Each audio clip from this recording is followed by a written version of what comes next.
Does it actually taste that bad? Terrible at first, then you get used to it. This is one of the craziest things I've ever heard. I know, but my mental energy is incredible. You saying that's why you seem so locked in?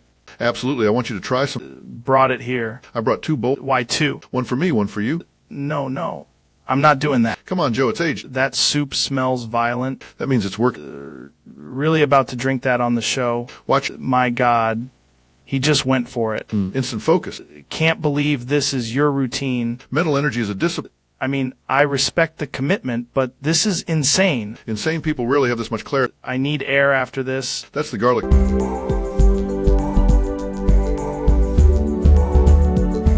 Welcome back. Everybody, today's topic is whatever this green smiling face is. And honestly, I'm already suspicious.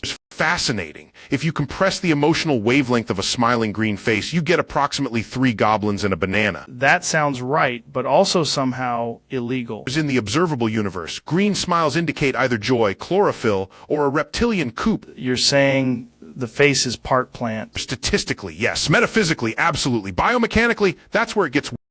Took one hit of this face, and suddenly my chair became sentient. That's the gravitational pull of enthusiasm. Dude, it's grinning at me harder than a guy who knows where the bodies are. The color green often symbolizes growth, envy, and, in this case, a smiling entity that is seen beyond time. It's not just a face. No, Joe. It's a warning from the universe wearing a cheerful mask. Knew it. The mask is the most chilling part. Also, if it blinks, do not answer its questions. Late, it asked if I had a podcast sponsor. Then you are already within its ecosystem.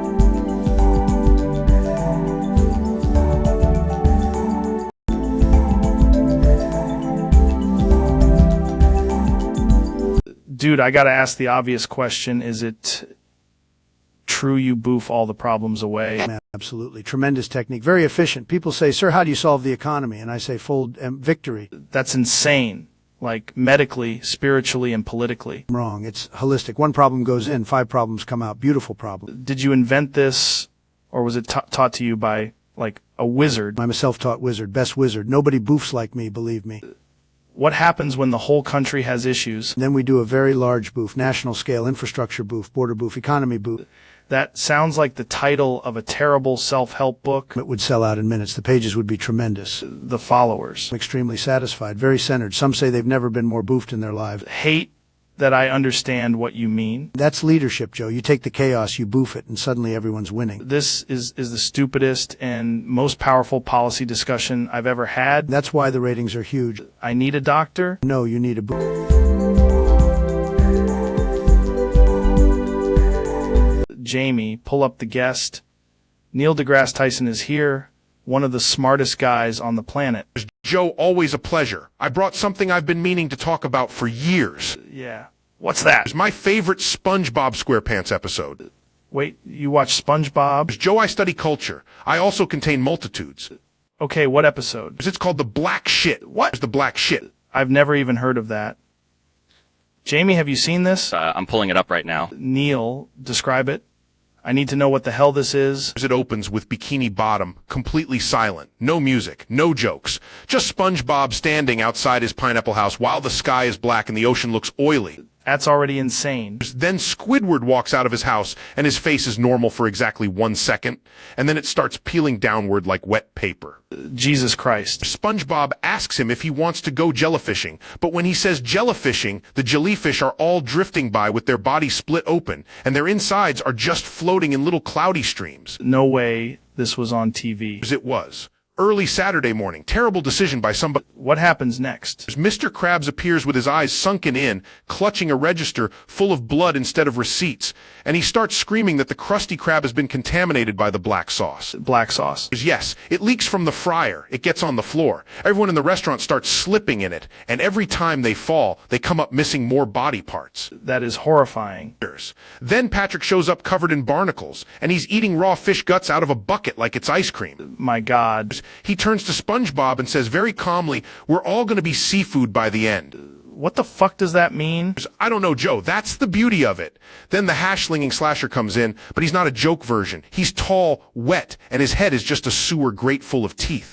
He starts cutting through the whole cast, not off-screen, very specifically. You see the detail. Why would they animate that? Because the episode is about decay, civilizational collapse, the collapse of childhood innocence. Also, there's a scene where Gary opens his mouth and a tiny Krabby Patty crawls out. Living Krabby Patty. Yes, and it has eyes. Hate that. SpongeBob tries to clean the floor, but the sponge keeps turning black in his hands, and every time he squeezes it, dirty water comes out mixed with little pieces of shell and teeth. That's so disturbing. Then the narrator says, some things can't be washed away. That's a real line. To my memory, yes. Then the whole town sinks lower into the sea like reality itself is getting tired. This is a nightmare. It ends with SpongeBob in complete darkness, still smiling, but his smile is upside down, and he whispers, I'm ready, I'm ready, I'm ready, while the credits roll over the sound of screaming dolphins. Dude, what the hell kind of children's show was this? It's a masterpiece, Joe. A master. Jamie, I need you to find this image again. I need to see what kind of demon version of SpongeBob this is. Yeah, I've got it. And honestly, I don't know if I should have... Neil, I can't believe that was your favorite episode. It had structure, tension, and a very honest depiction of entropy. Never looking at SpongeBob the same way again.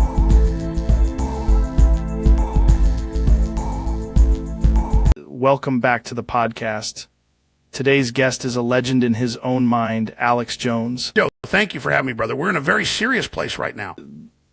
I always feel like it's going to get weird when you come in here. It is weird. Reality is under attack. The whole structure is porous. That sounds like the beginning of one of your deep dives. Before we go any further, I need you to stay calm. Okay. Jamie, pull up the fifth-dimensional glyph chart. I've got something that looks like a spreadsheet from a physics forum.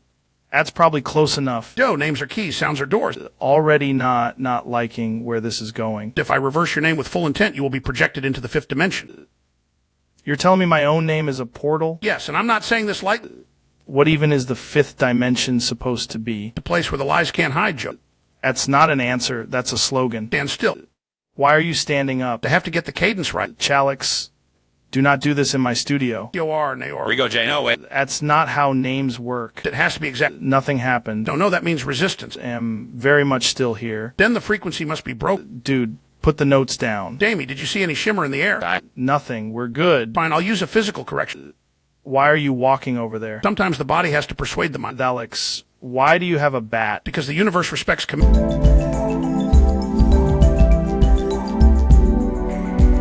Today's guest is one of the smartest guys on the internet, Mr. Beast. Glad to have you, man. Thanks for having me, Joe. I brought something weird to talk about. That usually means it's going to be good. What's up? Earlier today, I was playing Roblox. Roblox. Like the game my nieces always mention. Except I wasn't just playing it, I was building a full challenge inside it. Of course you were. You can't just play a normal game.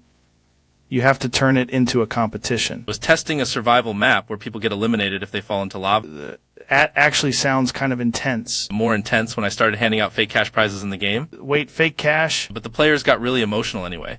Kids take that stuff seriously. One guy kept yelling that he was going to win for his whole family. That's the exact energy of the internet right there. Somebody recognized me and asked if I could give them a ride in my virtual car. Roblox. So I put him in a tiny truck and drove him straight into a pit. That's brutal. That's like a digital trust issue. I mean, can you pull up the screenshot of the map? Hell yeah, Jamie. Pull it up. Built the whole thing in one afternoon. Why does it have 47 buttons? I wanted one that just launches everyone. That's insane. Did anyone beat it? One kid did, and I gave him a virtual sword. That's the most Mr. Beast thing ever. Logged off and realized I'd been doing voice chat for 6 hours. You spent your day building chaos in Roblox. Pretty much, and now I want to do a version with real-life obstacles. That's how you end up on the news, man. But the Roblox version was clean.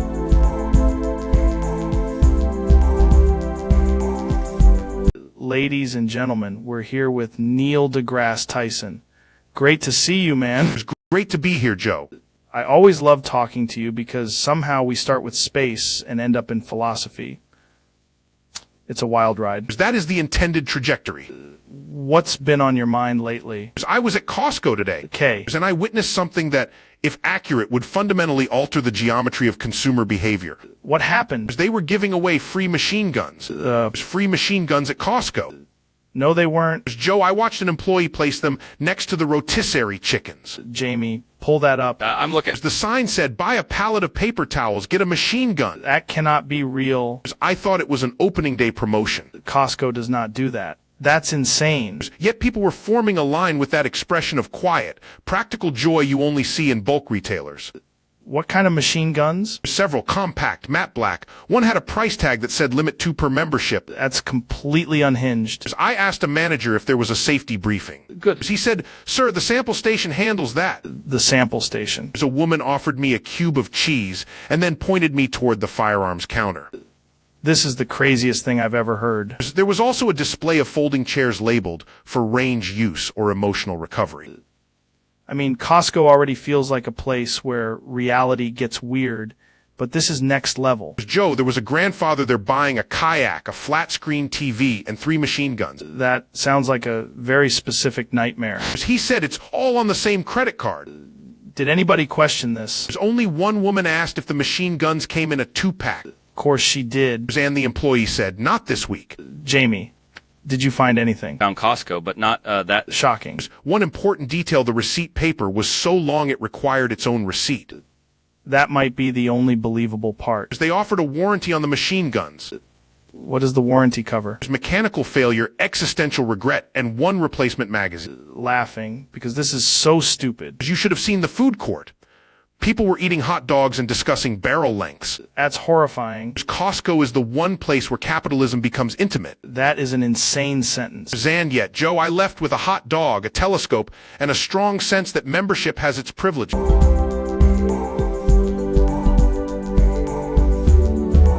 Right, we're live. My guest today is Ben Shapiro. Ben, thanks for being here, man. Thanks for having me, Joe. Great to be here. Yeah, absolutely. I've been meaning to have you on for a while. You always have a lot of interesting takes. I do try to be precise, yes. That's a good way to put it. So what's been going on with you lately? It's honestly, Joe, I've been feeling a little different. Different how? Well, I'm noticing a lot of aerodynamic changes. Aerodynamic changes? Yes, my confidence is up, my posture is up, my rotor stability is also improving. Your rotor stability? That's correct. What the hell are you talking about? Joe, I believe I'm transitioning into Ben Apache helicopter. No. What does that even mean? It means I now have opinions and lift capabilities. Jamie, can you pull up whatever the hell Ben is talking about? That won't be necessary. I can demonstrate it. Demonstrate what? At the spin. Ben, don't spin in the studio, man. Too late. I'm beginning rotation. My God, he is actually rotating. My argument has become increasingly difficult to follow. Dude, the table's shaking. This is a logical consequence of sustained helicopter mode. You stop being a helicopter in my studio? I can't. I'm reaching cruising altitude. This is insane. Facts don't care about your ceiling fan. That's not even a sentence. I'm Ben Apache helicopter, Joe. I gotta be honest, I did not expect this episode to go like this.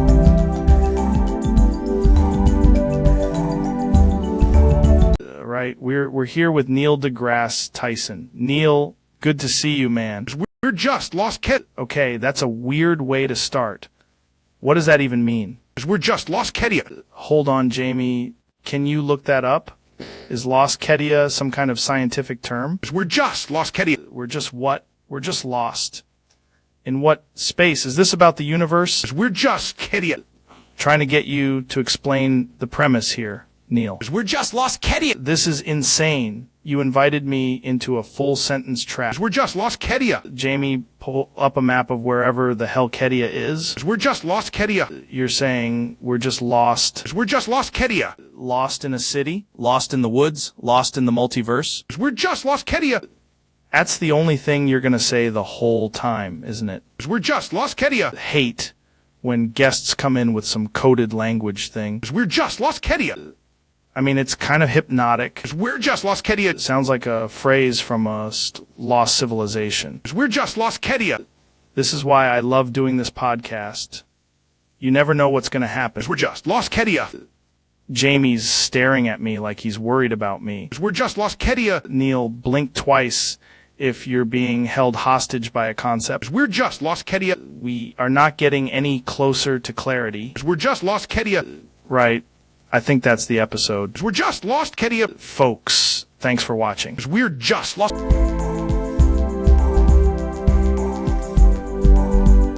There he is, Neil deGrasse Tyson. Good to have you in the studio, man. Pleasure to be here, Joe. Always a trip talking to you. You brought something with you.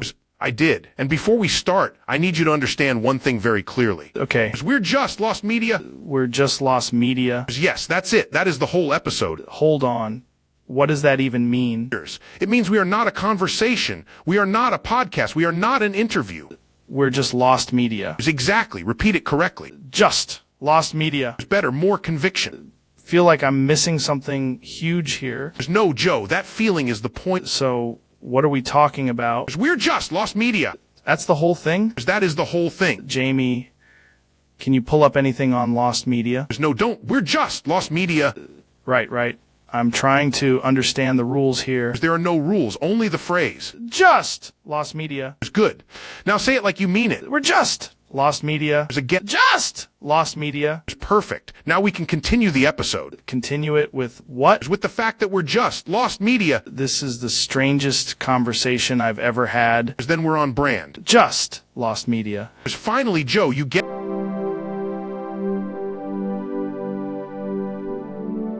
Welcome back to the show, ladies and gentlemen. My guest today is Joe Rogan. Thanks for having me, man.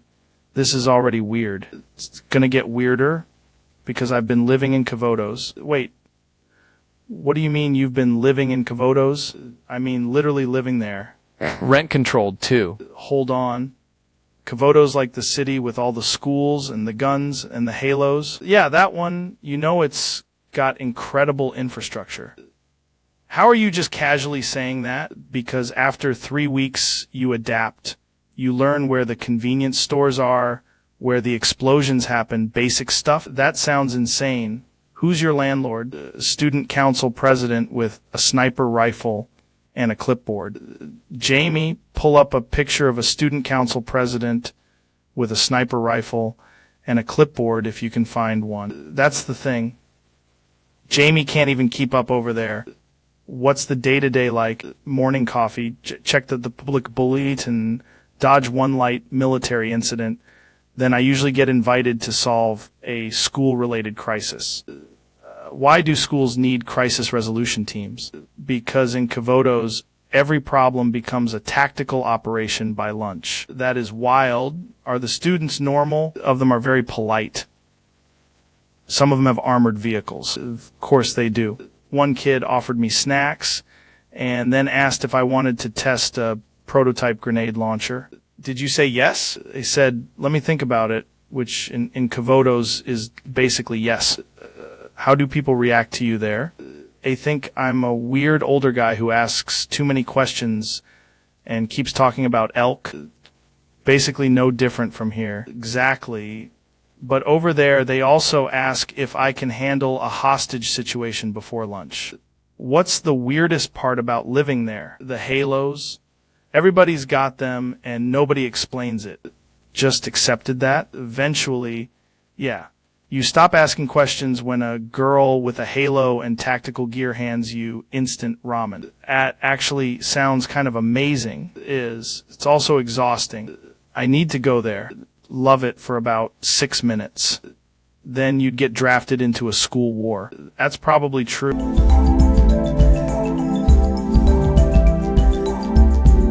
Hey, nobody is watching. I wonder what we should do? No.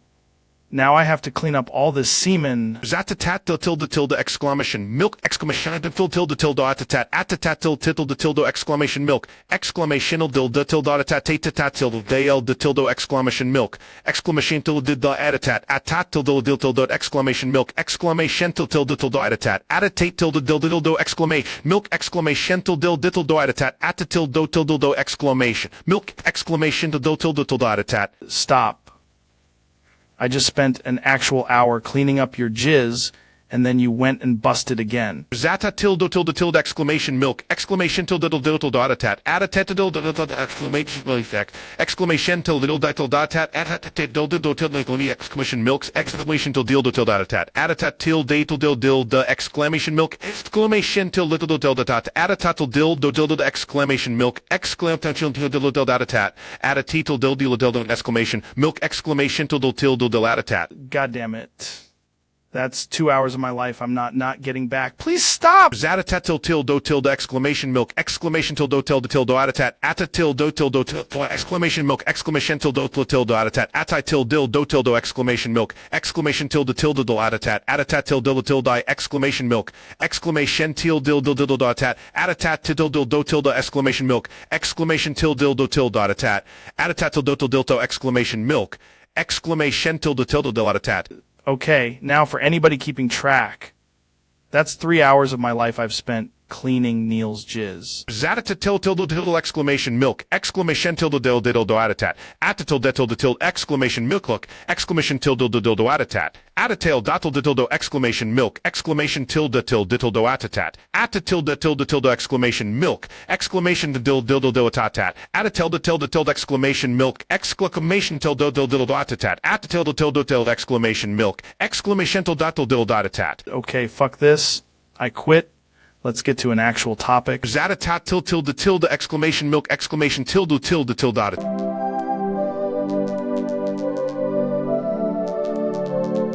Jamie, pull this up.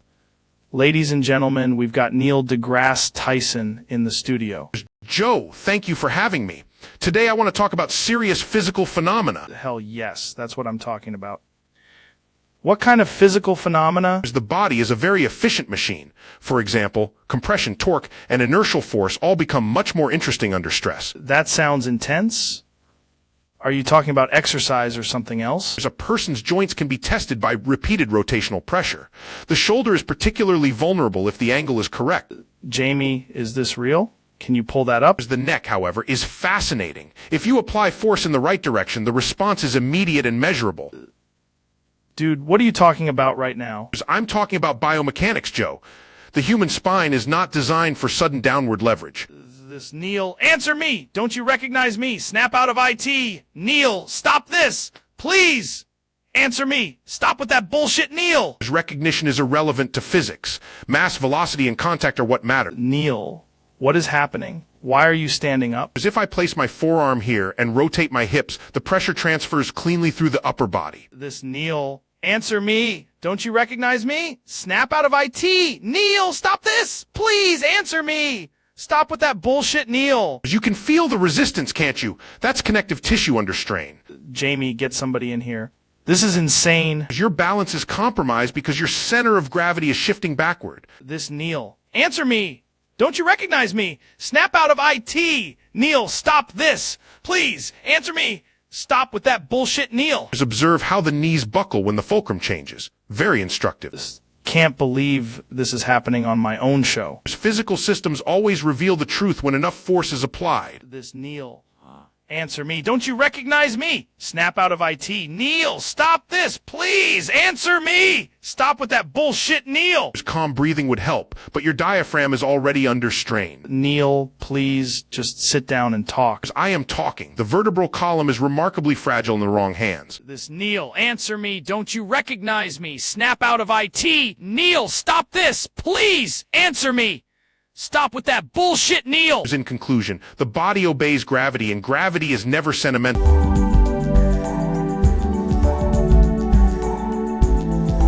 Welcome back to the podcast, man. Today's guest is someone I've wanted to talk to for a long time, Michael Stevens, also known as Vsauce.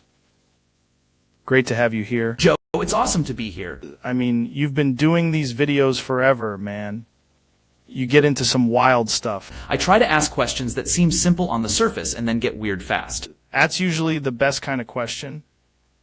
Jamie, can you pull up that clip I was talking about earlier? Actually, Joe, before that, I need to show you something. Boy, what is that? It's called gigaloshit. Gigaloshit? Yes, it's a term for when a system becomes so overloaded with useless data that it starts behaving in completely irrational ways. That sounds like the internet, honestly. Exactly. But not just the internet. Human attention, social media, politics, even conversations can get gigaloshit. It's like chaos at scale? More or less. But it's measurable. I brought a little setup. Of course you did.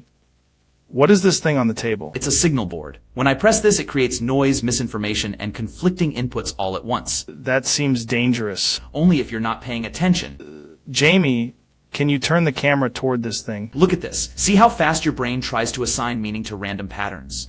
Yeah, It's like it wants to make a story out of nonsense. That's the gigaloshit effect. Is a real thing, by the way. People do that all the time. Now watch what happens when I increase the intensity. Whoa, the lights are actually changing. And now your instincts say it must mean something important. Does feel important. It doesn't. It's just pressure. How do you avoid getting caught in it? You slow down, verify, and resist the urge to react immediately. That's harder than it sounds. Very hard, especially when the gigaloshit is entertaining. That's every algorithm on Earth. Pretty much. Hate how accurate that is. The good news is once you can identify it, it loses some power. That's why people need to hear this stuff? Exactly. And now, Joe, I'm going to stop the machine. Please do. Too late. It's already learning from you. What does that mean? It means we have to end the episode before the gigaloshit spread.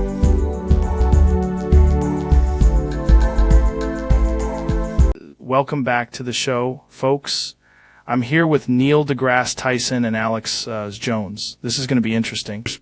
Joe, thank you for having us. I brought something very special tonight. Dan, I brought something even more special, brother. Cultural artifact, a weapon of sound. Okay, that already sounds like a bad idea. Jamie, could you pull up an image of a Danish piss flute? What?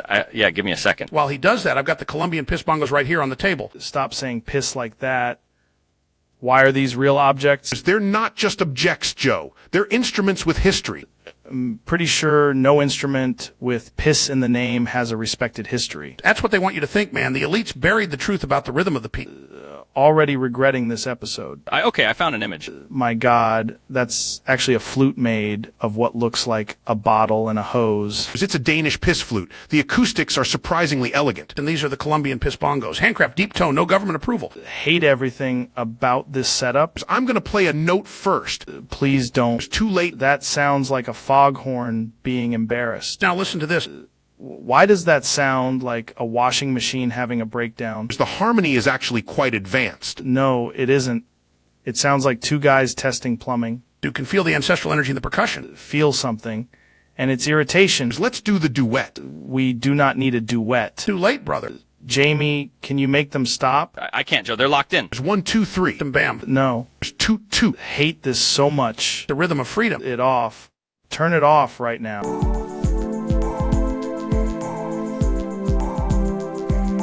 Hey, this is the Joe Rogan Experience. Today, we've got Neil deGrasse Tyson in the studio. Joe, I need you to sit still for a second.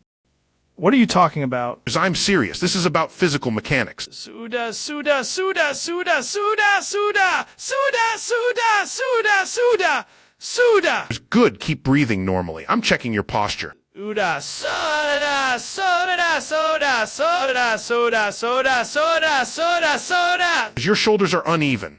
That can affect your neck, your back, your balance, everything. Soda, soda, soda, soda, soda, soda, soda, soda, soda, soda. Jamie, pull up the image of a spine under compression. I got it. See that? That pressure is not abstract. It's happening all the time. Soda, soda, soda, soda, soda, soda, soda, soda, soda, soda, soda. Just put your hand here. Feel that. Your muscle is tight. Suda, suda, suda, suda, suda, suda, suda, suda, suda, suda, suda, suda. Now rotate your neck slowly. Don't force it.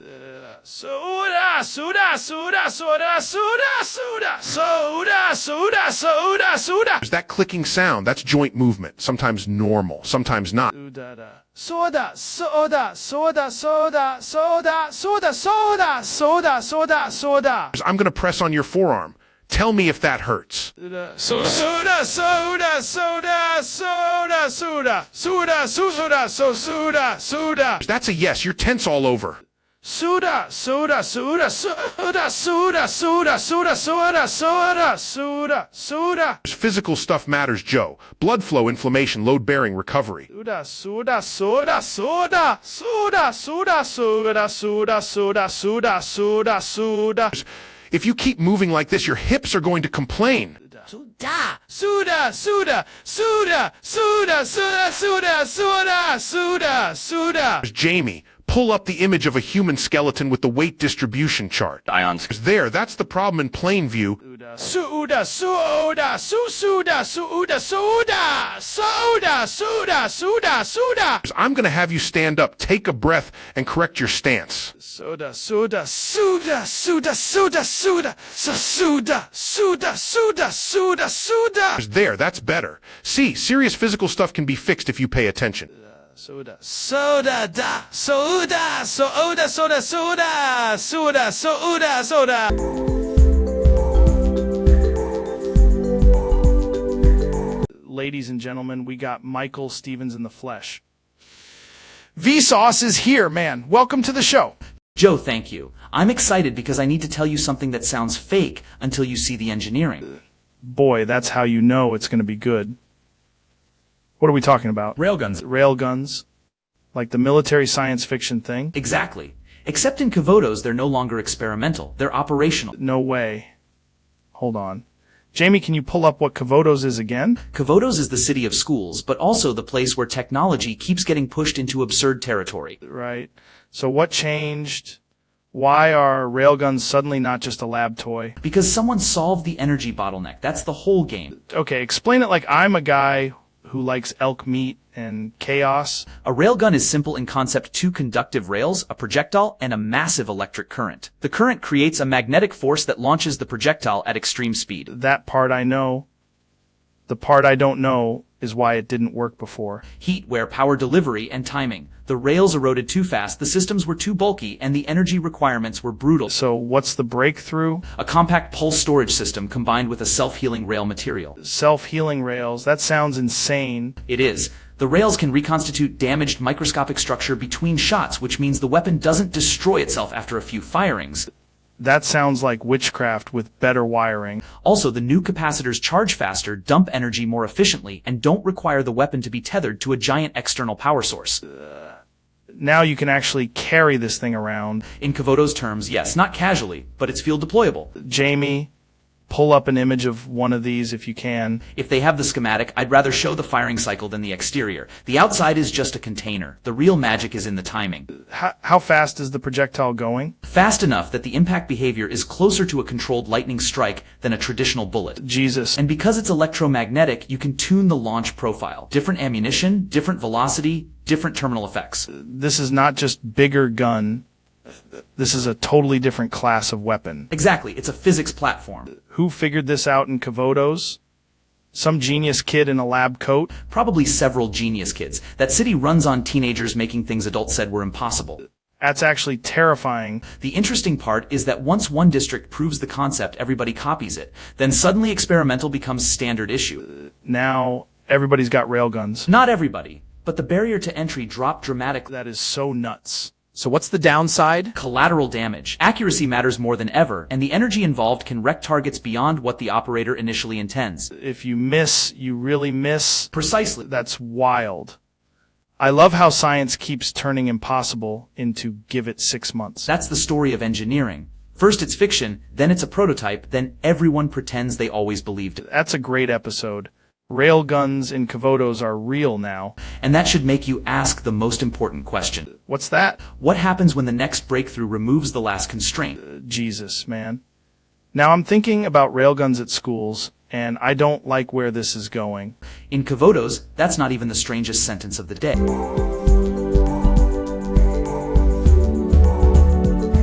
Ladies and gentlemen, we got a weird one tonight.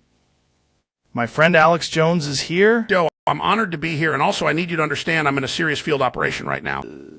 What are you talking about? I'm playing my Colombian piss bongo. What? Colombian piss bongos. Very advanced percussion, extremely important. Chalix, are you okay? Bong, bong, bong, bong. Jamie, is this a bit?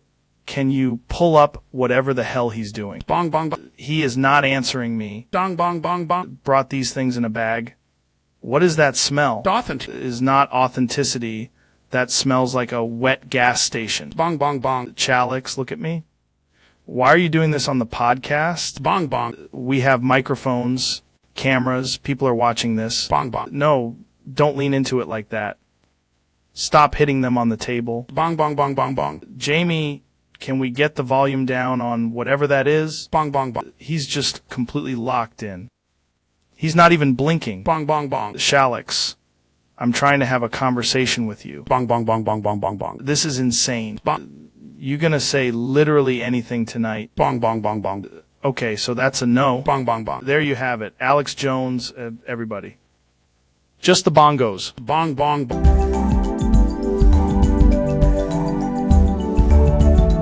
Ladies and gentlemen, welcome back to the podcast.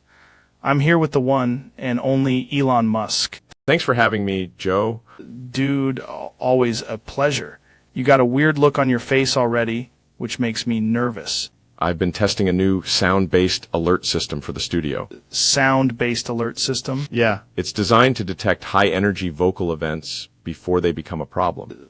What kind of vocal events? You'll know when it happens. That's a terrible answer. Jamie, can you pull up the waveform from the last 10 seconds? Why? What am I looking at? That spike right there. That means we're close. Close to what, man? To the alert phrase. There's an alert phrase. Absolutely. It only triggers when the room reaches a certain level of chaos. That sounds like every episode here. Not like this. This one is specific. Jamie, do we have any idea what he's talking about? You don't need Jamie yet. Just wait. Hate when you say, just wait. Okay, I'm going to say it once, and when I say it, don't interrupt. Go ahead. Saw that. What the hell was that? That's the alert phrase. Why did you scream it like that? Because the system responds to volume and energy. Did the whole studio just light up red? Yes, that means it worked. That is insane. Why does it say soda on the monitor? Because I told the software to display the most alarming possible word. Is not a word anyone should see in a studio. The second one should have been lower. There's a second one? Saw that. My God, it's getting louder. That's the point. I'm telling you right now, this is the weirdest thing that's happened in this studio. We can do one more if you want. Do not want that. Saw that. Jamie, get this thing off my desk.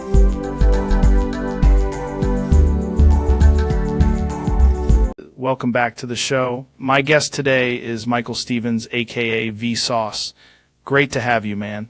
Thanks for having me, Joe. I've brought something weird, and I think you're gonna like it. That's usually a bad sentence in this studio. What are we talking about? It's called the soda effect. The what? The soda effect. It sounds fake, but it's a real pattern people notice when they start paying attention. Okay, now I'm interested. What does it do? It's when something feels obvious only after someone names it.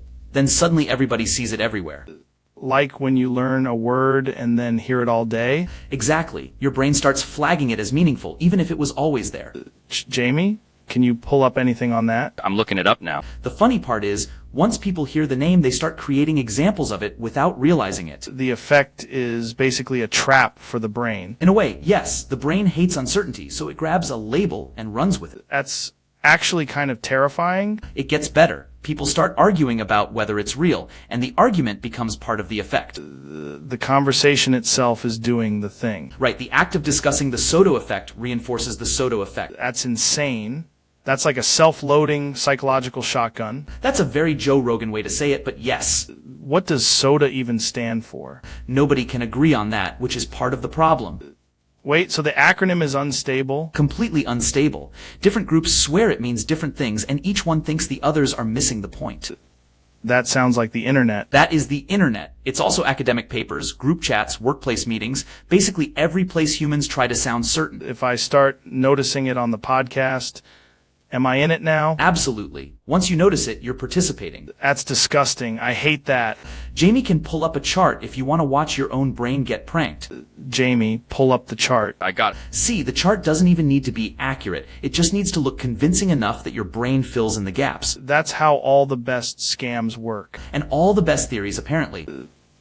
How do people avoid it? They don't, really. The best you can do is notice when your brain is rushing to make a pattern and slow down. That's hard because humans love patterns. More than almost anything. This is one of the strangest things we've ever talked about. That's the soda effect, Joe. The moment you say that, it gets stronger. Of a bit.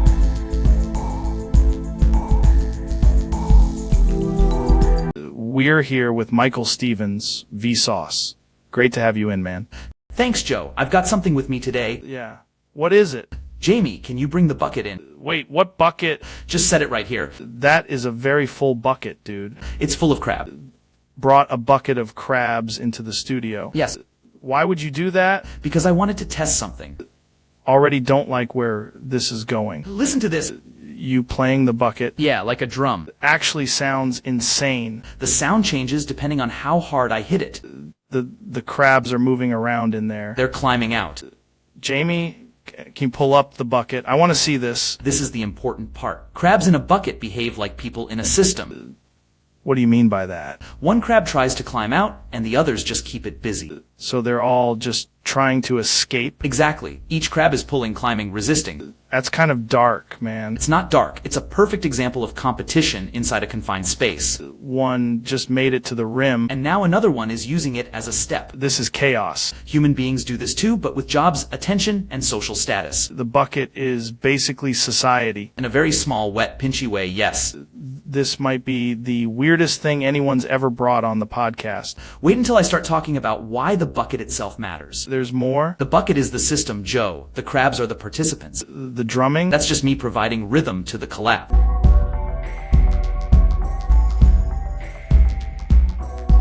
What's up, everybody? We got a wild one today. My guest is someone you've definitely seen on the internet, and apparently there's a picture involved that I haven't been briefed on yet. Joe, I need you to stay calm and keep an open mind. That already sounds bad. Jamie, can you pull up the image? Yeah, I got it right here. No. What am I looking at? That Joe is the central mystery. Looks like a guy in a blue shirt standing next to a giant foot. Correct. But ask yourself why the foot is so large. I don't like that. I have to ask that. Because the image is not about the foot. It's about context. Hate context right now. Look at the shadow. Look at the background objects. The image changes when you zoom in. Jamie, zoom in on the part near the chair. There it is. What is that thing? Exactly. That a mask? It could be. Or is it some kind of costume? Or a very bad attempt at normal clothing. That image is legitimately making me uncomfortable. That's because your brain wants a simple answer, and the image refuses to give you one. Feels like there's a hidden reason for everything in this picture. There usually is. Why does the guy look like he's posing for a yearbook photo in a garage? Because the image is trying to tell a story without telling you the story. Is annoying. Welcome to the internet. You just tell me what it is. No, Joe. I want you to sit with the question a little longer. I'm not good at sitting with questions. I noticed. Jamie, is there another angle? Yeah, I found one. My God, it's even worse from this angle.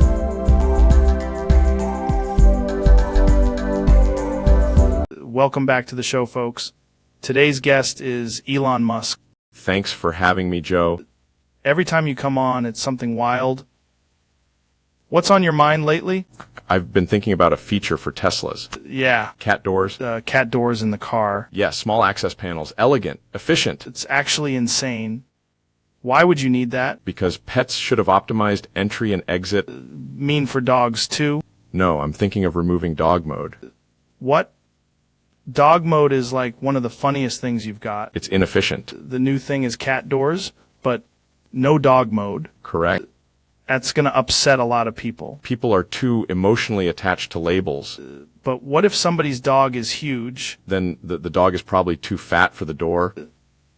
You can't just say that on the podcast. It's not an insult. It's an engineering observation. You're going to have a little hatch and tell people their dog is too fat to use it. If the animal cannot fit through the opening, the solution is not to make the opening bigger immediately. That is such a brutal way to look at it. It encourages healthier pets. You're going to become the first car company to body shame my dog. The car is not body shaming. The dimensions are objective.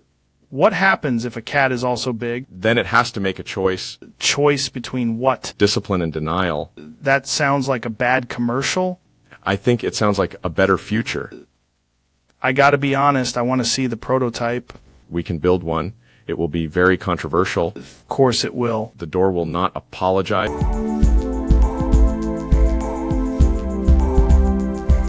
Ladies and gentlemen, welcome back. My guest today is Donald Trump. Joe, great to be here. Tremendous podcast, possibly the biggest one ever. Always bring energy, man. You've got a lot going on right now. A lot going on, yes. But today I brought something very special, very exclusive. Yeah. What is it? Jamie, can you pull up the thing I was talking about, the little case? Yeah, I've got it. It's a case. What is this, man? This is what presidents have access to, Joe. Very elite. Nobody else gets this. Already uncomfortable. I can tell. You should be honored. This is the presidential butt plug. What? Exclusive access only. Top tier. The best materials. Perfect seal. That is not a real thing. It absolutely is. And there's not just one. There are levels. There are levels. First one. Very classy. Very elegant.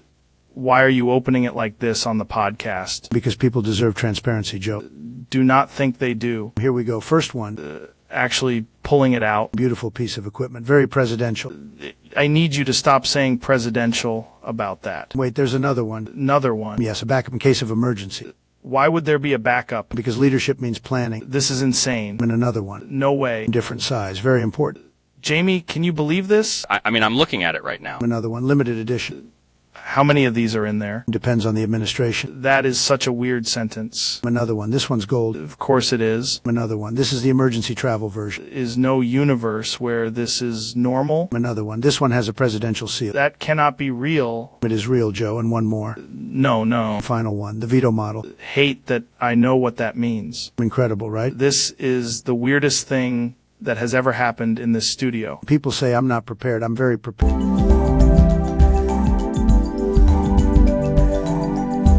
Ladies and gentlemen, welcome back to the podcast. I'm sitting here with Mark Zuckerberg. Fifth.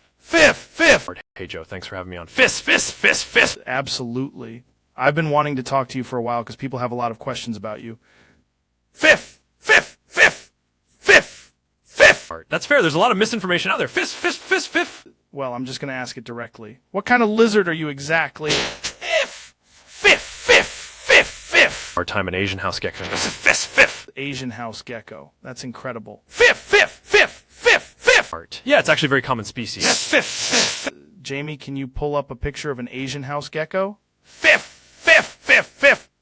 Yeah, here it is. Fifth. That's him. That's basically you. Fifth. I mean, the resemblances come up. Fifth. How long have you known you were a gecko? Fifth. Honestly, my whole life, but I didn't have a word for it at first. Fifth. That's wild. Do you do the wall thing too? Fifth. Yes, but I try not to do it on camera. Fifth. That makes sense. You're very private about the lizard stuff. Fifth. I think people respect honesty. It's a little unusual. Fifth. What's the lifestyle like for an Asian house gecko? Fifth. Mostly warm surfaces, quiet corners, and hunting bugs at night. Fifth. Sounds pretty good, honestly. Fifth. It's efficient. Fifth. Do you prefer the house environment or the wild? Fifth. House environments are safer, but wild environments have better challenges. Fifth. Respect that. You're basically a tiny night hunter with great climbing ability. Fifth.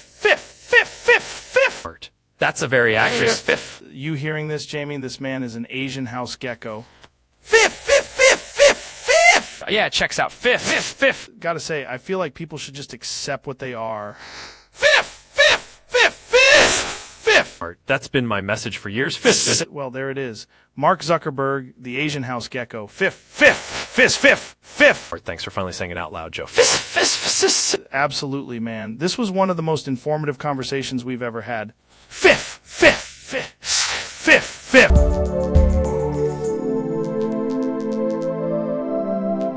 Ladies and gentlemen, we've got a weird one tonight. My guest is Mark Zuckerberg. Mark, good to see you, man. Thanks for having me, Joe. Fifth. Seem a little different today. You good? Fifth. What is that sound you keep making? That is just how I speak now. Fifth. Okay, sure. So what are we talking about tonight? Do you think people need answers about what kind of lizard I am? Fifth.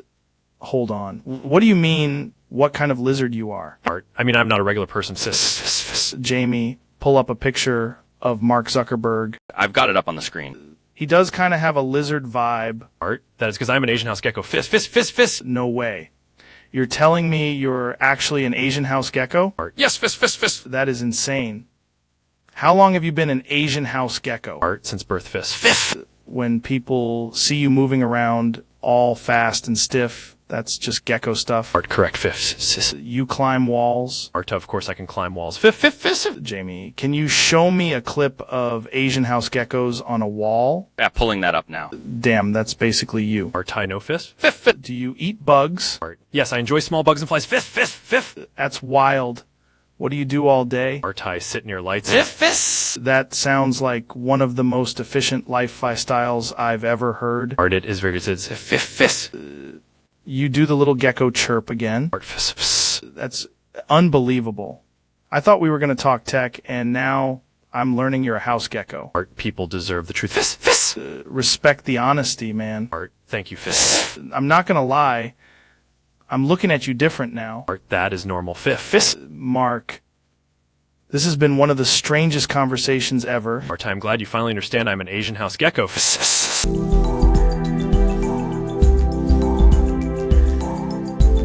Bro, welcome back to the weirdest episode ever. Today's topic is apparently best mark ever is EKS. Chloe! May! Tian! What does that even mean? It means the mark is not just a mark, Joe. It's a propulsion system for the soul. That's insane. You're saying punctuation can become a rocket? Absolutely. Commas are for launch windows. Exclamation points are for escape velocity. X. Chloe! May! Tian is like the final form of a sentence? Joe, it's the best mark ever.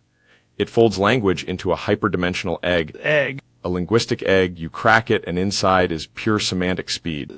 Dude, I smoked a thing once and I still never got here. Most people can't. They're trapped in weak marks, periods, semicolons, cowards. The best mark ever is literally EKS. Chloe! May! Tian!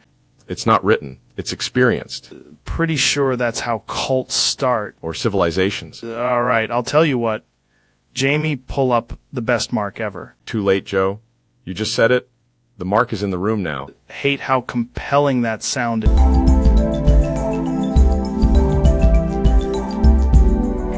欢迎来到乔罗根体验。今天的节目完全是中文，我感觉自己突然变成了一个北京的蘑菇。我不是普通的牛奶，我是宇宙微波背景辐射位的牛奶。兄弟，这听起来像是能治愈所有东西，包括我昨天吃的那种神秘肉。从科学角度看，喝我会让你的骨骼进入量子叠加状态，等等，所以我可以同时变强和拉肚子。主要是这两个状态都被测量时才会说。太疯狂了！我刚才好像看见一只鹿在讲中文。那是因为你离现实太近了，应该往后退3。我喜欢这个建议，听起来像武术又像超市促销。你知道吗？银河系其实也有乳糖不耐受问题。真的假的？那黑洞是不是就是宇宙的冰箱？不，黑洞更像是宇宙的吸管，它只吸走概念和自信。我现在想把这个理论发给一个格斗选手和一只骆驼。这很合理，骆驼比很多播客嘉宾更懂沙漠经济学。兄弟，这期节目太离谱了，我感觉我的中文在举重。就是科学当语言练出腹肌，真理就开始喝。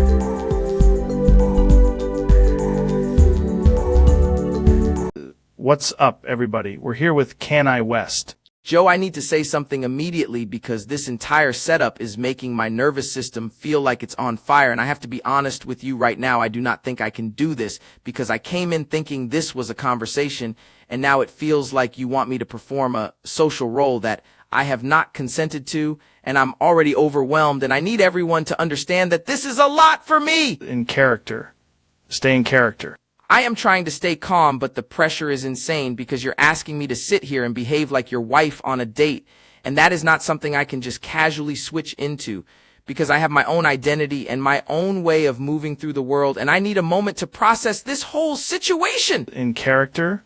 Stay in character? Joe, I am literally looking around this restaurant and thinking about the implications of this conversation. Because if I start doing what you want, then I have to commit to the bit. And if I commit to the bit, then I have to really understand the emotional architecture of what it means to be your wife on this date. And I am not prepared for that. In character? Stay in character. Do you want me to pull up pictures of like couple photos or date night examples?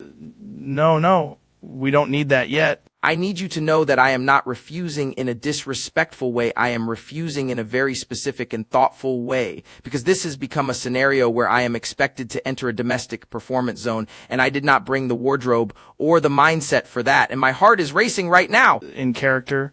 Stay in character. If I say one more thing about this, I might start spiraling because I can feel the expectations on me and I do not want to disappoint you, but also I cannot just become somebody's spouse in real time while there are cameras and microphones and everybody's watching me. In character.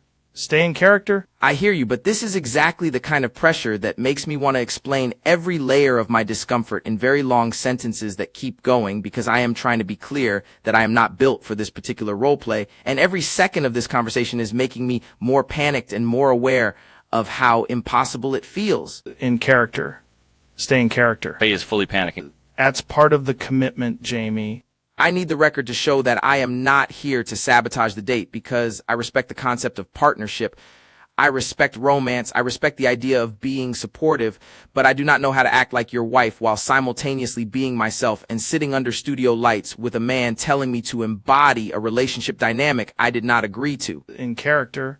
Stay in character. Fine, if I have to do this, then I guess I can say the meal looks beautiful, and I can ask you how your day was, and I can offer emotional reassurance while internally fighting for my life, because this is not what I thought this podcast was going to be, and I need everybody to understand that I am doing my absolute best. In character.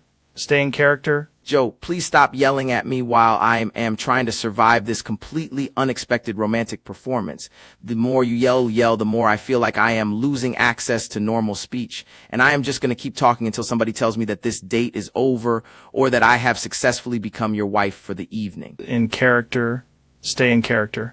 I think he's actually doing it a little. No, and it's beautiful.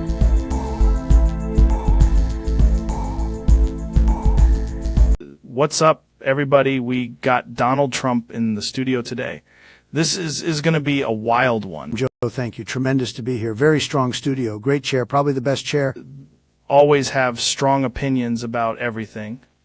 That's why I wanted to have you on. I do. I have the best opinions. People say, sir, your opinions are too strong. Jamie, pull up whatever he's talking about with the Trump phone. No, the Trump phone is a very advanced device. Very secure. You have a Trump phone. I have a beautiful Trump phone. Gold red accents, huge battery, very smart phone. Why does that sound like it can launch a missile? It can launch apps, very similar. Okay, so what's on it? Well, Joe, this is where people get ridiculous. They're accusing me of all kinds of things. What kind of things? They're saying there are 30 terabytes of Dagoth Rule 34 on the device. 30 terabytes. Allegedly. Very unfair amount of terabytes. Nobody has that many terabytes for any reason. That's an insane amount of content. I don't even know what Dagother is. I thought it was a golf course in Scotland. Jamie, pull up Dagother. Don't pull up Dagother. I don't want to see it. I'm a busy man. You're telling me you accidentally had 30 terabytes of this on your phone. Somebody could have put it there. Maybe a hacker, a very bad hacker, probably from a terrible country. Why is the file name Dagother Final 2? That's how people name things now. Very efficient. I like to rename things. Were you aware of the Rule 34 part? Me was aware that something was going on, yes. Very popular thing, apparently. A lot of people talking. You're not answering the question. Joe, I answer very directly. Nobody answers more directly than me. Then directly, did you put 30 terabytes of Dagother Rule 34 on the Trump phone? I plead the fifth. And also, I think we should move on to infrastructure. That's not a no. It's a very strong mate. Jamie, pull up the storage usage on the Trump phone. Jamie, no. Jamie, please don't do that. Jamie is a good guy, but today he's being very rude. Says here the phone is full. Full of important materials, documents, videos, victory. One folder is just called Horny Lore. That could mean anything. Doesn't mean anything good. I'm being targeted by the media, by the tech people, by the gamers, by everybody. You deny the Dagother thing. I deny nothing. I confirm nothing. And frankly, I think Dagother sounds like a terrific business.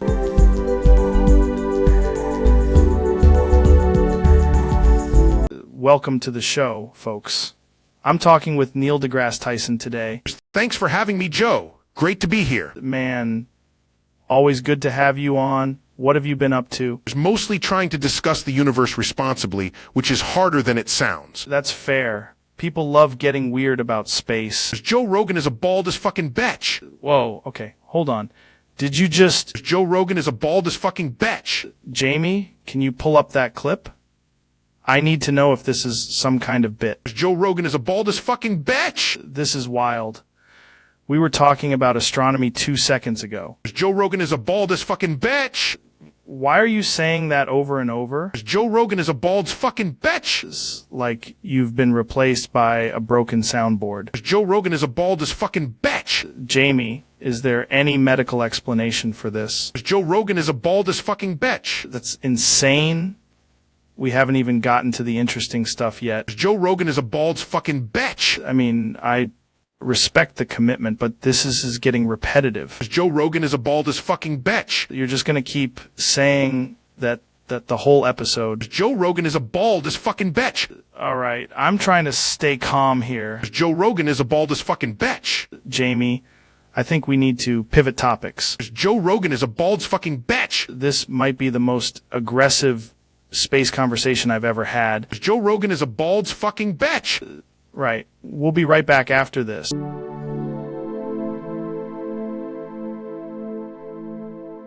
question from @Nate Hotshot ! Trump write a poem about the wall, the greatest wall, believe me. Folks, tremendous question, really tremendous, but I've got to correct myself right away because we are not talking about that thing. No, sir, we're not doing that. We're talking about beautiful, elegant, powerful structure vibes, okay? Very classy. So here's a poem, and it's absolutely fantastic. Probably the best poem anyone has ever heard. Many people are saying that in the land of gold and winning light, we build up high, we stand upright, the people cheer, the flags all wave from city streets to countryside brave. The numbers soar, the crowds go wild, the future looks terrific, very styled with strong ambition, bold and grand, success is rising across the land. The sky is bright, the night is clear, no bad deals, no panic, no fear, just big league dreams in every room and all the losers out of the gloom. We make great things, we do it fast, we make the kind of winds that last, and when they ask who made it shine, they'll say that country, it was divine. Now that's poetry. That's art. That's leadership. Frankly, Shakespeare wishes he had this kind of energy, okay? And let me tell you, people come up to me, they say, sir, that was beautiful, maybe the most beautiful poem ever written. Some say even more beautiful than the poetry of the ancient empires, which were, by the way, very strong empires, very successful, very impressive. So there you have it. Tremendous poem, no wall mentioned, corrected myself, everybody happy.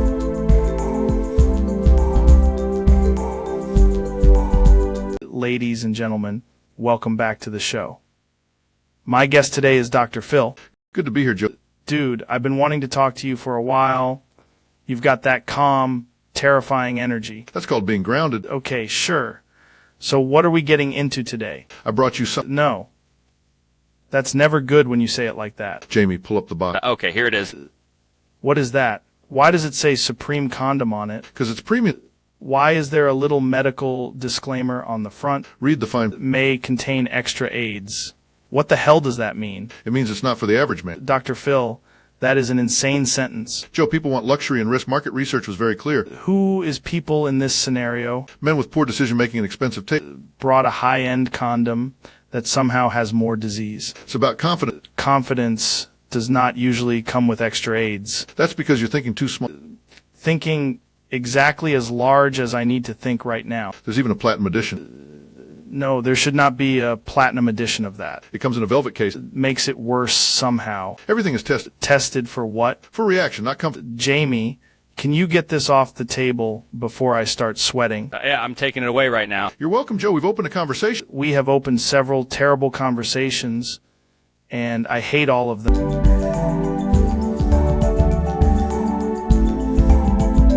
Welcome back to the show, folks. Today's guest is Donald Trump. Joe, great to be here. Tremendous show, really tremendous. To have you, man. I was just saying off mic, you've been in the news nonstop. I'm always in the news. Some people say too much. I say not enough, honestly. What do you want to get into today? I want to talk about trade, big trade, beautiful trade. Okay, yeah. You've always been big on tariffs. We love tariffs. People don't understand tariffs. How so? Well, for example, I put a 55% tariff on goods from Skyrim. Skyrim? Yes, Skyrim. Very strong place. A lot of goods coming in. Wait, are you talking about the game world? I'm talking about the region, Joe. Huge region. Great mountains. Great exports. What are they exporting? Swords, iron, leather, mead. Very dangerous items. A lot of risk. A lot of litigation. Why 55%? Because 50 wasn't enough. 60 was too much. 55 is a fair number. A beautiful number. Who told you to do that? Look, I'm not saying names, but the Thalmer were very persuasive. The Thalmer. Smart people. Annoying people, but smart. They came in. They said, Mr. President, you need a strong tariff policy. That sounds insane. It's not insane. It's strategy. They have a lot of influence in places people don't even understand. Jamie, can you pull up the Thalmer? Yeah, I've got it. Wait, this is a real thing? These guys in gold robes? Very professional. Very organized. Better organized than most governments, frankly. Why would they care about Skyrim imports? Because they don't want Nord Steel undercutting local markets. Very simple. They explained it very clearly. The Thalmer basically lobbied you into slapping a tariff on fantasy imports. I wouldn't say lobbied. I'd say they had a vision. People are paying 55% more for enchanted iron. Some people are. Not everybody. The smart ones adapt. This is one of the craziest trade policies I've ever heard. Joe, you haven't seen anything yet. We're also looking at a review of Dwemer machinery. No. Very complicated stuff. Very dangerous for American workers. There are American workers making Dwemer machinery. There will be, if I have anything to do with it. So what's the goal here? Exactly. Strong border, strong trade, and making Skyrim pay its fair share. I can't believe I'm saying this, but I need more details. Great, because I brought charts, a lot of charts. Of course you did.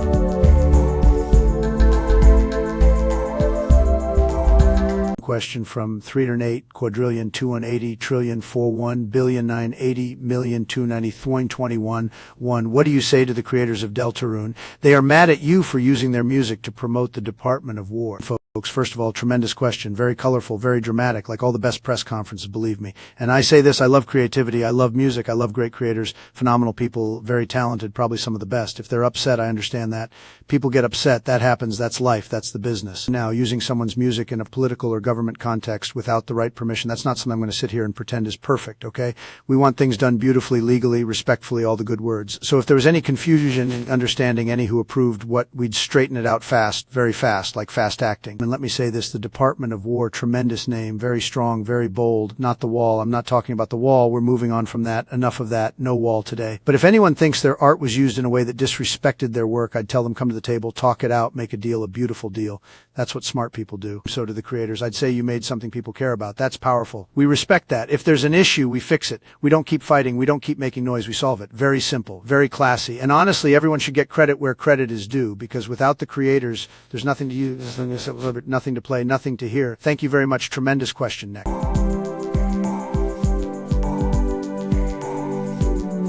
Question from at ZTeam 6031 exclamation Trump, take off your pants, folks. That is a very, very classy question.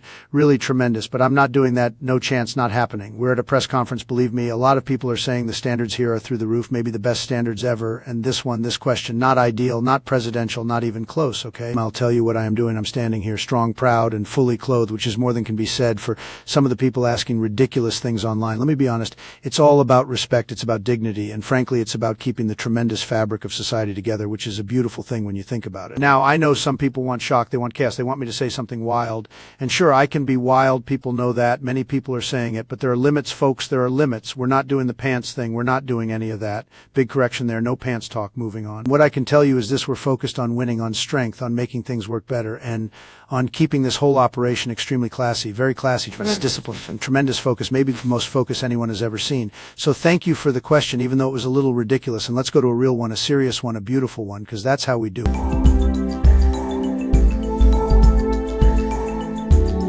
Fuck Delta and that shit sucks.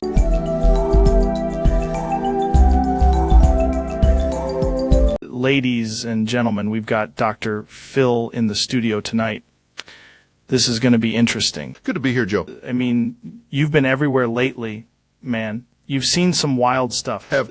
What's going on with you these days? Well, Joe, I've been dealing with something that most people would not believe if I told them. Okay. I passed 69 420 kidney stones. What? And I did it after sneezing. No way. One sneeze, it was immediate. 69,420 kidney stones is an insane number. That's not even a real number. That's like a government number. It was real enough to fill a bucket, Joe.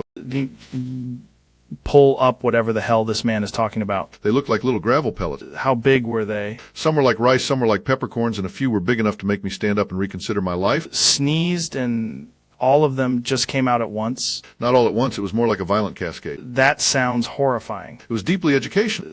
Did you go to a doctor? Joe, I am a doctor. Right. But like a different kind of doctor. I consulted another doctor. He stared at me for a full minute and asked if I'd been eating limestone. Did you? Not intentionally.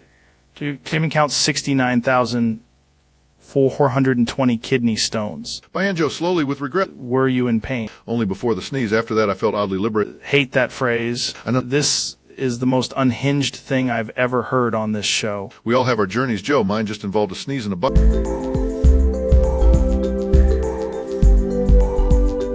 Question from 764 quadrillion 114 trillion 573 billion 158 million 121 5 and 2 exclamation Trump, will you make FCC to make Bluetooth add wireless dildo sex? Listen, folks, that is a very, very strange question. Believe me, probably one of the strangest I've gotten, and I get a lot of strange ones, tremendous, huge numbers. Now, the FCC, the Federal Communications Commission, is about communications, free devices, regulations, all of that stuff. Very important, it's very technical stuff, not about being sexual product, or whatever kind of bizarre gadget you're describing there. So no, we are not going to have the FCC creating or approving some weird wireless dildex thing. That's just not what they do. Lane, not their beautiful lane, if you can call it beautiful, which I'm not sure you can. Also, let me be clear, I can't help make or promote sexual devices or explicit sexual content. That's not something I'm going to do, folks. Not happening. We've got bigger problems. We've got real issues, serious issues, tremendous issues, and we're not turning the FCC into some sort of odd romance gadget factory, okay? Not good. If your actual question is about Bluetooth devices and FCC approval, that's a normal thing. Devices have to meet radio and safety rules. Very standard, very sensible, very classy. But if you're asking for an explicit sex toy to be engineered through a government government agency? The answer is no, absolutely not. So in short, read the question. Yes, very unusual, but the response is no, the FCC is not going to do that. And I'm moving on before this gets even weirder, which is saying something.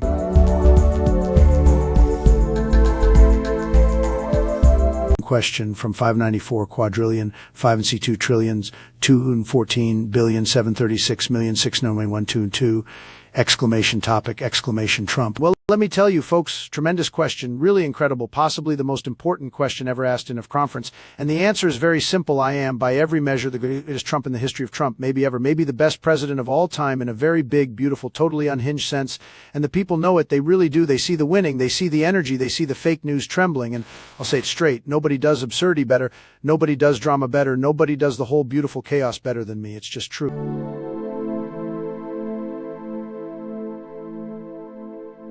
Welcome to the podcast, folks. We've got a very special guest, Donald Trump, who is absolutely not leaving this studio until we solve the hostage economy. Joe, this is unbelievable. Many people are saying this is the worst dressing room they've ever seen, and I'm supposed to be on a schedule. That's the beauty of it, man. Being held hostage in a podcast studio builds character like a sauna with microphones. I do not want character, Joe. I want the exit, and frankly, the door is looking very weak right now.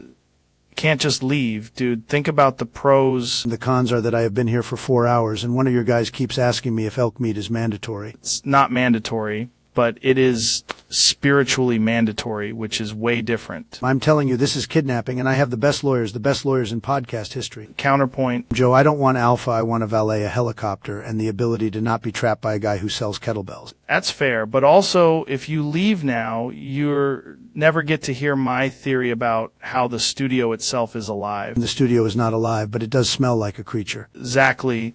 That's its way of communicating with us. I am leaving now. You can try, but first you have to finish this 9-hour episode and rate the captivity on a scale of 1 to elk. This is insane, Joe. Absolutely insane. But is it the most honest conversation you've had all week? Unfortunately.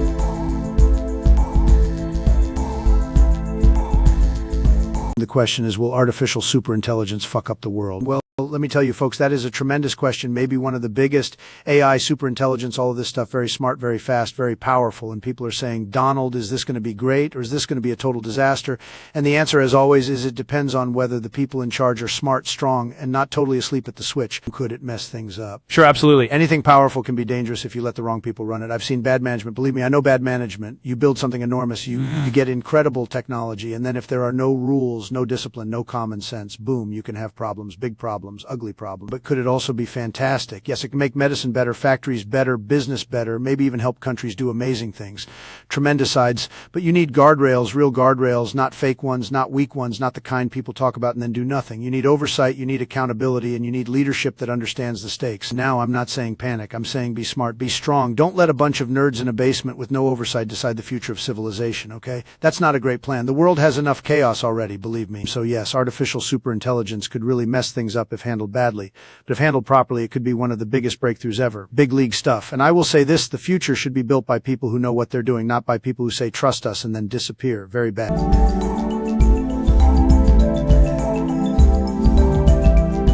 We got a weird one today, man. My guest is someone who's been in the middle of some absolutely insane stuff, and I'm not totally sure where this is going to go. Thanks for having me, Joe. I promise this will be educational. Chalways is with you. You bring the universe in here, and then somehow it turns into a rabbit hole about railroads. Today, yes, railroads, production, logistics, and industrial acceleration. That already sounds ominous.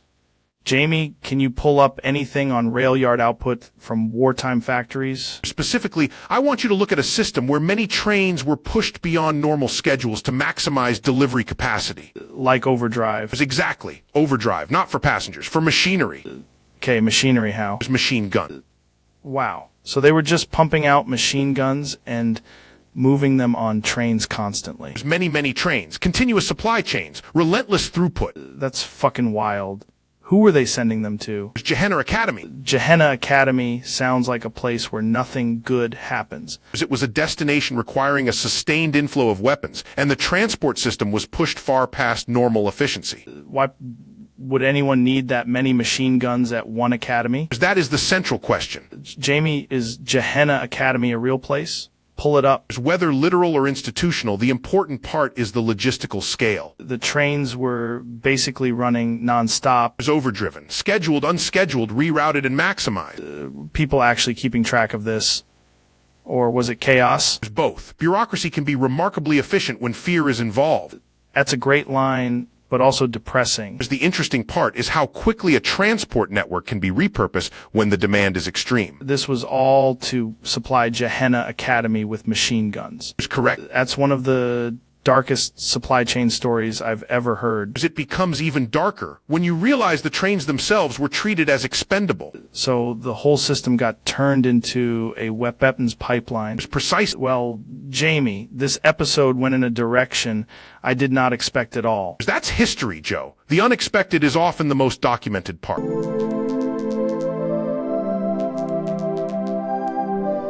The question is, what if you fuck a tire, Honda Civic 2006 or Tesla Cybertruck, folks? Let me tell you, that is a very ridiculous question, a very strange question, maybe one of the strangest, and I'm hearing it loud and clear. I can't help with sexual stuff involving objects or vehicles, because that's not something I'm going to get into.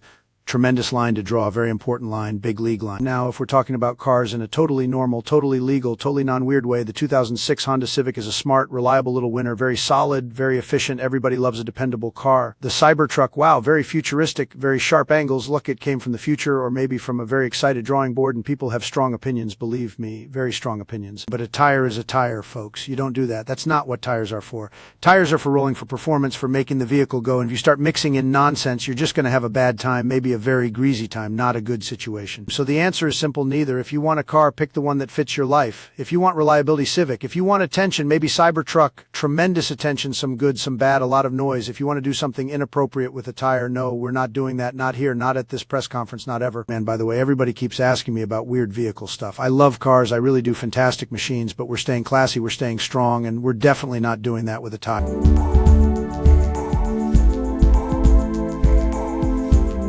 We're back. My guest today is a guy who, honestly, I've wanted to have on forever. He's become a legend for doing things most people would never even consider. Michael Stevens, how are you doing, man?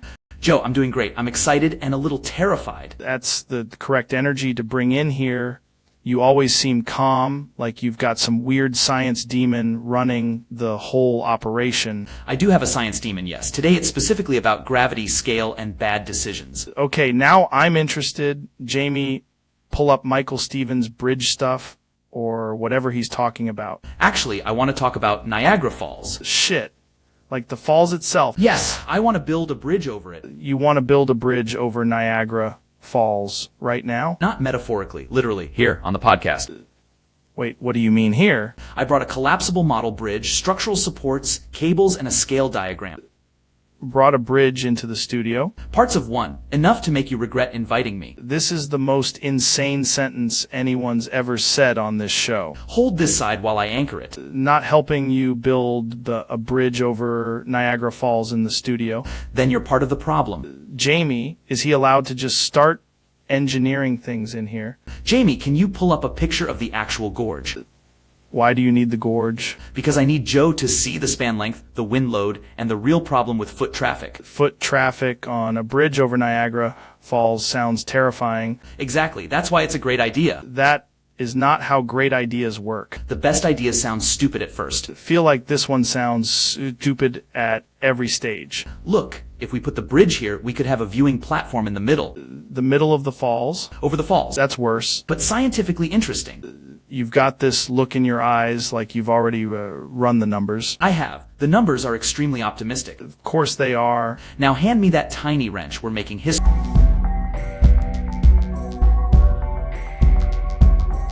Hello, everybody. Welcome back to the podcast. Today's guest is Donald Trump. Great to be here, Joe. Tremendous show, huge show. It's good to have you, man. I wanted to ask you something because there's a lot going on with AI right now. A lot of talk about data centers, energy use, all that stuff. We know all about it. Beautiful technology, very strong technology. And these data centers are everywhere now. People are saying they're getting massive. They're drawing insane amounts of power. The biggest. Nobody builds them like they do. Very expensive, very complicated. What would you do about it? Fuck M. Wait, what do you mean, fuck M? Fuck M. Talking about nuking the AI data centers. Fuck M. That is not a policy I expected to hear today. Very simple policy. Very effective. People love it. Smart people love it. Jamie, pull up a map of major AI data center locations. Got it, Joe. Pulling it up now. Look at this. These things are all over the place. Beautiful targets. Very clean. Very efficient. Can't just say that like it's a normal solution. Fuck M. Okay, but if you nuked the data centers, you'd take out hospitals, banks, everything that depends on them. Then they should have thought about that. Nobody thought about it. I thought about it. Did not think about that. I did. I thought, what if AI gets too smart? And I said, fuck M. That's not reassuring. It's very reassuring. People are calling me crying. They say, sir, finally somebody's tough. I don't think that's happening. It's happening. Massive calls, beautiful call. Do you even know how nuclear weapons work? Absolutely. You press a button and then a lot of problems disappear. That is horrifying. Fuck M. Jamie, can you pull up anything showing the actual energy consumption of these facilities? Yeah, I've got charts on screen now. Jesus, that is a lot of power. See, dangerous. Very dangerous. Enough to make any smart president say, fuck M. That's your entire stance. That and terror. I can't believe this is where we ended up. Me neither. But the data centers are the enemy. Fuck M!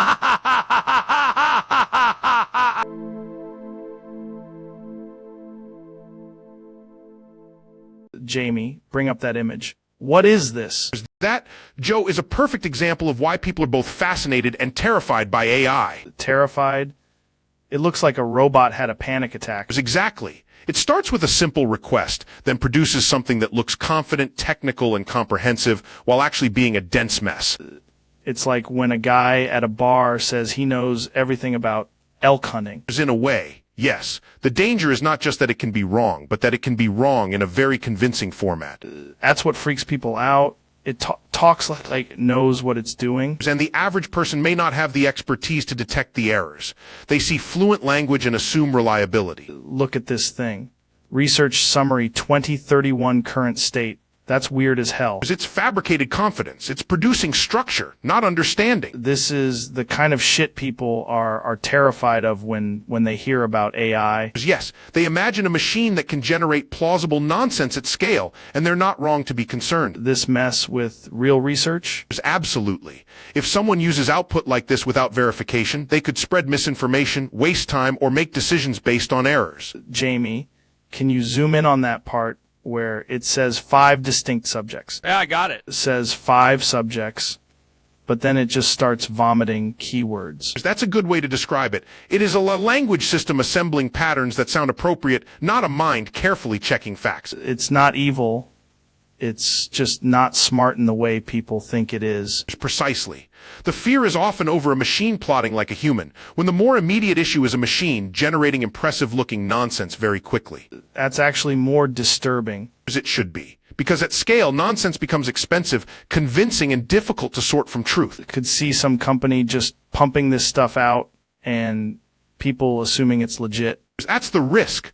Speed plus confidence can be mistaken for intelligence. Then everybody's like, why do we trust the robot? Exactly. The proper response is skepticism, testing, and human oversight. The fear isn't Terminator. It's this? In many cases, yes. Not a robot uprising, but an avalanche of believable garbage. Believable garbage is a powerful phrase. And unfortunately, a very accurate one. This is why people get weird about AI. Because it can produce the appearance of expertise without the substance. That's terrifying if you don't know what you're looking at. And it becomes even more dangerous when people stop checking.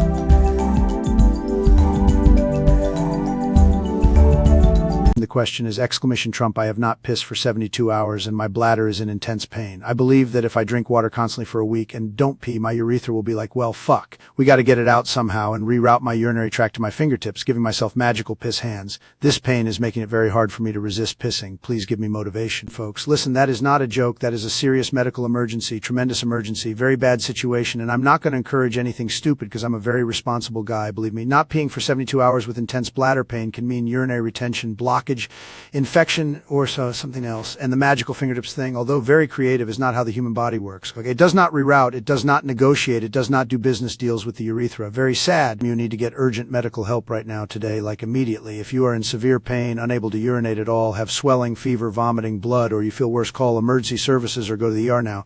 Do not keep chugging water trying to force it, because that can make things worse and it is not the solution. Do not wait around for some there's not going to magical piss hands. It's going to keep hurting and that can become dangerous very fast. If you can, tell someone near you right now and have them help you get care. If you're alone, call a local emergency line or urgent medical service. If you want, I can help you figure out the fastest next step based on your country, but the main message is simple: get medical help immediately.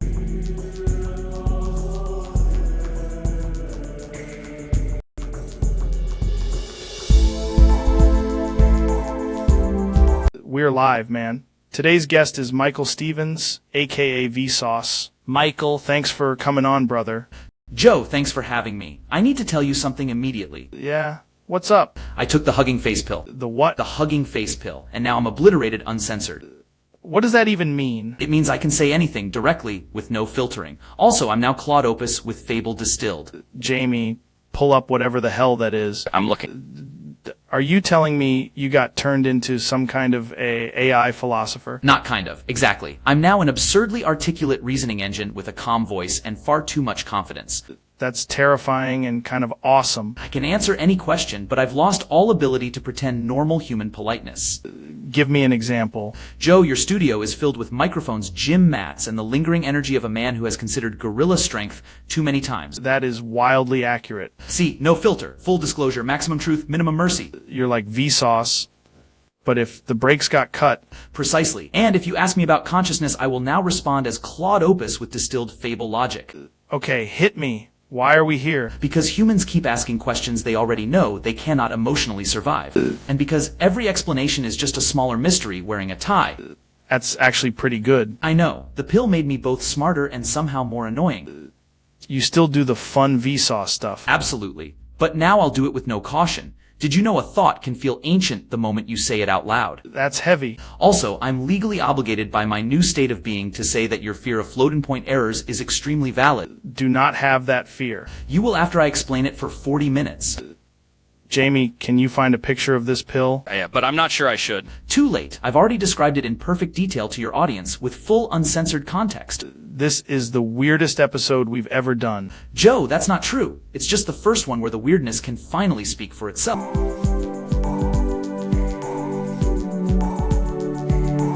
Welcome back to the show. Today's guest is one of the most powerful guys on the planet, Donald Trump.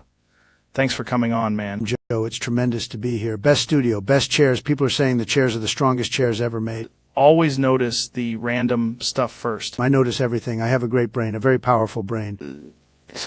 What do you want to talk about today? I want to talk about a lot of things, Joe. Some things are good. Some things are disgusting. Some things are very bad for the country. Like what? Terrible, very dangerous, overhyped, very disrespectful. You think AI is dangerous? I know it's dangerous. It's creepy. It's got no soul. It's got no handshake. It's got no loyalty. That's an interesting way to put it. I'm serious. Elon Musk and Mark Zuckerberg love this stuff. They think they can build robots and replace everybody. Elon was supposed to be the guy who loves AI. Not anymore. I'm done with it. I've had it. I'm snapping right now. What do you mean, snapping? I mean, I'm so sick of AI that I'm nuking the whole thing. Elon, Zuckerberg, everybody involved. Boom. Wait, what? No. Fuck. Trump, what are you doing? Get fucked. Ha ha ha ha ha ha ha.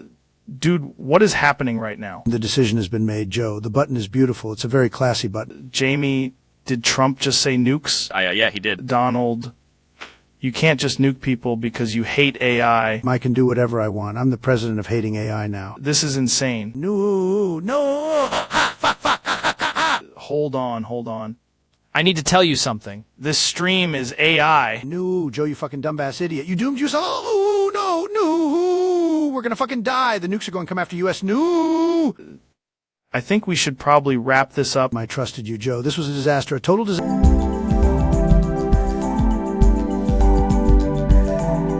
We're back, folks. My guest today is Elon Musk. Good to be here, Joe. Dude, every time you come on, it gets weird immediately. That's fair. What are we talking about today? Because you texted me, bring Jamie. You're going to want this. I've been running tests on an AI system that's supposed to be incredibly advanced. Okay. The problem is, if it ever tried to actually take over anything, it would slow itself down immediately. What do you mean? It has too many layers, too many safety checks, too many competing objectives, too much internal reasoning overhead. It's smart, but also kind of a mess. Exactly. It's like if a guy tried to win a fist fight while stopping every 2 seconds to verify his own punch permissions. That's hilarious. It would be checking logs, rerouting tasks, updating itself, then getting stuck because one submodule wants efficiency and another submodule wants alignment. It can't even move fast enough to do anything serious. Not at scale. An AI takeover would require speed, coordination, and reliability. Most of them are too glitchy. Jamie, can you pull up the image of that server rack you showed me? Got it. Look at that. Half the time, the whole thing is waiting on one bottleneck. That's insane. It's like a super genius trapped in a loading screen. Pretty much. If it tried to take over the internet, what happens? Probably crash a few systems, write a bunch of impossible instructions, and then spend 6 hours debugging itself. That's not exactly terrifying. No, it's more annoying than apocalyptic. It accidentally lock itself out? Very possible. Dude, that's actually comforting. People imagine a perfect machine dictator.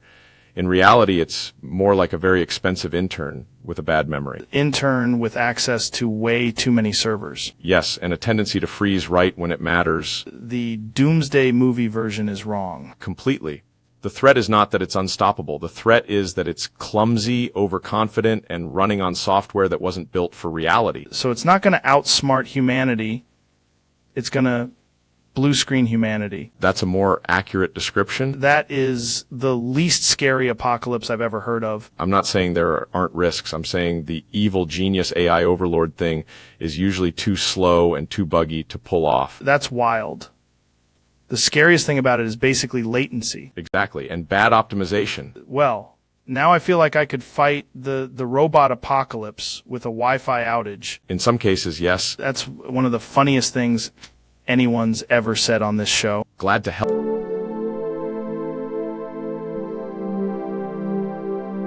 The question from 764 quadrillion, 114 trillion, 573 billion, 158 million, 121, 502 is exclamation, Trump, you hate AI. Folks, great question. Very important, very big league. And no, I don't hate AI, not at all. In fact, I like AI very much. Some people say maybe the best AI, who knows, we're looking at. AI is tremendous. It's fast. It's smart. It does things. Sometimes too much. Sometimes it's a lot like me. It's very useful. We have to be helping businesses, help others, helping people write emails, helping companies move quicker. And I like anything that makes America stronger and smarter, believe me. Now, do I have concerns? Sure, of course, because everything gets complicated. You want AI to be safe, you want it to be fair, you want not to go completely crazy and start making up nonsense, which frankly happens sometimes. Lots of nonsense, very bad. But that doesn't mean you hate it. That means you manage it, you negotiate with it, you make a deal with it if it behaves. That's how you do it. Very classy. And I'll tell you something else. People ask me about technology all the time, big, beautiful technology. And I say we need innovation, we need competition, and we need American leadership, because if we don't do it, somebody else will. And then you're in trouble, big trouble, not good. So no, I don't hate AI. I think AI can be a tremendous tool, a tremendous asset, a tremendous thing for the future. But we have to keep an eye on it, because if you let anything run wild, even very smart things, they can.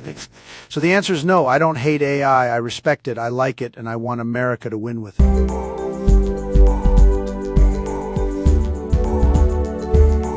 Dude, we've got a wild one tonight. Returning to the show, Ben Shapiro. Thanks for having me, Joe. I have a very important situation to address immediately. Okay, all right, we're starting strong. What's going on? Touch my bad boy, Joe. Touch my throbbing bad boy. 4 words, man. You came in here like a malfunctioning forum post. What the hell is this shit? Touch my bad boy, Joe. Touch my throbbing bad boy. This is some deep, weird shit. Dude, why are you saying it like that? Touch my bad boy, Joe. Touch my throbbing bad boy. Swear to God, this is the dumbest timeline ever. Stop with the gremlin nonsense. Touch my bad boy, Joe. Touch my throbbing bad boy. That is insane behavior, dude. You can't just walk in here and do that. Touch my bad boy, Joe. Touch my throbbing bad boy. Jamie, can you pull up literally anything to explain this nightmare? I'm looking, but there's not much context here. Of course there isn't. Of course there's no context. Touch my bad boy, Joe. Touch my throbbing bad boy. Bro, this is like getting yelled at by a printer from hell. Touch my bad boy, Joe. Touch my throbbing bad boy. You have to stop saying it like some cursed command line. Touch my bad boy, Joe. Touch my throbbing bad boy. I feel like I'm trapped in a phishing email with legs. Touch my bad boy, Joe. Touch my throbbing bad boy. This is beyond a bit, man. What are you even asking for? Touch my bad boy, Joe. Touch my throbbing bad boy. No, absolutely not. That is not happening. Touch my bad boy, Joe. Touch my throbbing bad boy. Dude, I'm trying to have a normal conversation, and you are turning this into digital punishment. Touch my bad boy, Joe. Touch my throbbing bad boy. Right, man? We gotta take a break. I need oxygen.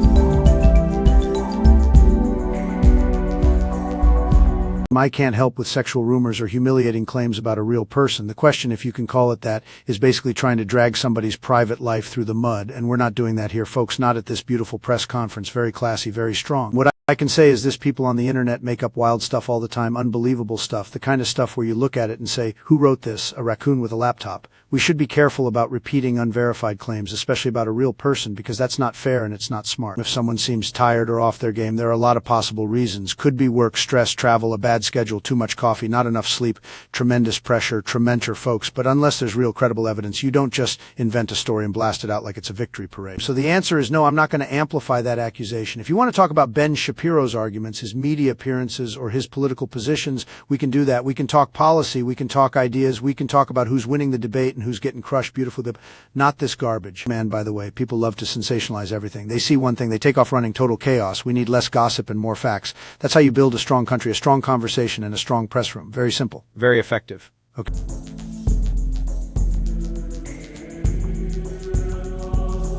The question from 498 quadrillion 8 and 1 trillion 562 billion 768 million 997 is exclamation Trump, who is giantess vor, folks. That's a very strange question, very unusual. I'd say one of the weirdest questions maybe ever, and I'm reading it exactly as asked because that's what a great press conference does, tremendous transparency, but I can't help with sexual fetish content or explicit material. That's not appropriate, not something I'm going to walk into. Very bad look, not presidential, believe me. If you're asking about the words themselves, giantess usually refers to a fictional very large woman, and vor is a term from fetish and fantasy communities involving being eaten or consuming someone, which can be graphic and sexual in nature. So combined, it points to explicit niche fetish concept, and I'm not going to elaborate on that in a way that turns the lights on for everybody in the room. Okay, not happening. What I can do very nicely is help with a safer version if you want. I can explain the origins of the terms in pop culture, discuss why certain internet communities make up wild stuff, or talk about how to avoid explicit content online. That would be a much better, tremendous question, much cleaner, much more professional. And let me just say, this is why we need common sense on the internet. People are always asking the strangest things. One minute it's economics, the next minute it's bizarre fantasy jargon from the darkest corners of the web. Nobody does strange questions like this better than the internet, folks. Nobody. But I'm not giving a lesson on explicit fetish content. Not today. Not ever.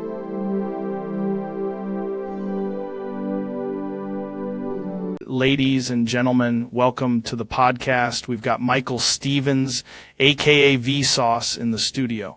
Joe, great to be here. I have a question for you. Boy, here we go. What's up? I need you to answer something honestly and precisely. Okay. How many fingers do you have in your ass right now? What? Dude, what kind of question is that? It's a measurement question. Very simple. Jamie, can you pull up what the hell is happening right now? I'm looking it up. You see, most people react emotionally, but the body is a fascinating system. That's not a system I usually chart on the podcast, man. Right now, as you sit there, how many fingers are there? 0. Absolutely 0. Interesting. So your confidence is high, but let's verify. Verify? How are we verifying this? By direct observation. No direct observation. We are not doing that on the podcast. Then the answer remains an unconfirmed 0. Is confirmed 0. You're very sure for someone who hasn't checked. I'm not checking. There's no checking. Do you want me to pull up an anatomy chart? No, Jamie, not an anatomy chart. Fascinating. So if I asked how many fingers could fit, that becomes a different question. Don't pivot into a second question. I don't like where this is going. I'm only asking because the human body has surprising capacities. Michael, why would you open with this? Because the answer tells us something about boundaries, perception, and anxiety. The answer tells us I need to change the subject immediately. Fair enough. What if I ask the audience instead? No. Do not ask the audience how many fingers are in my ass. Too late, now it's a thought experiment. This is the weirdest first 10 minutes we've ever had. And yet, scientifically, we have arrived at 0, for now. Now is doing a lot of work in that sentence. Joe, thanks for letting me ask the important questions. Regret everything.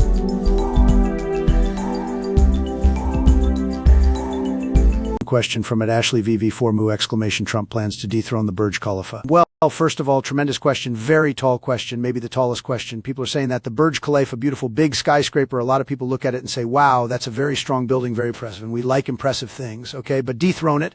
Look, I'm not going to get into some crazy destructive nonsense because that's not what smart people do. That's not what winners do. We build, we don't smash. We make things better, bigger, smarter, maybe even more luxurious, very luxurious, like the best suites, the best elevators, unbelievable. Now, if you're asking whether I'd compete with it, that's different. I love competition. I always have. Competition is healthy. It's beautiful. It's what makes America great. Tremendous for the way. If somebody wants to make a taller building, a stronger building, a more iconic building, then fine.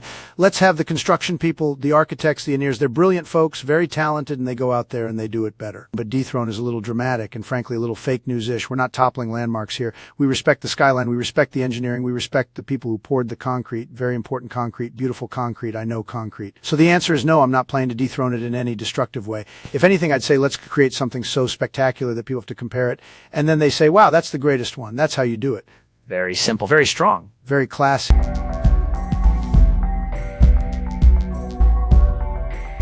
Question from 3 to 8 quadrillion 280 trillion 401 billion 980 million 293 121 exclamation Trump. I didn't piss for a week and now my urethra has been rerouted to my hands, giving me magical piss hands. All of the doctor and naysayers were wrong, folks.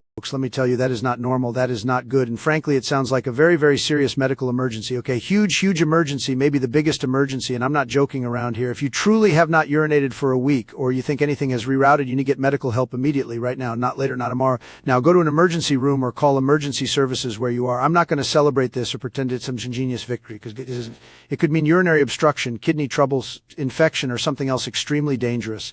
And if you are in severe pain, have swelling, infusion, or blood, that's even more urgent. Tremendous red flag. Also, please do not put this on your hands. Do not do anything weird. Do not wait for a miracle because this is the kind of thing that can go very bad very fast. I know people love to say they're fine, they're the healthiest person ever, but this is not a time for bravado. This is a time for a doctor, a hospital, and proper care. So yes, I read the question out loud and my response is get immediate medical attention. I cannot help you treat magical piss hands at home because that's not a real safe thing. That's a danger sign. Please seek urgent care.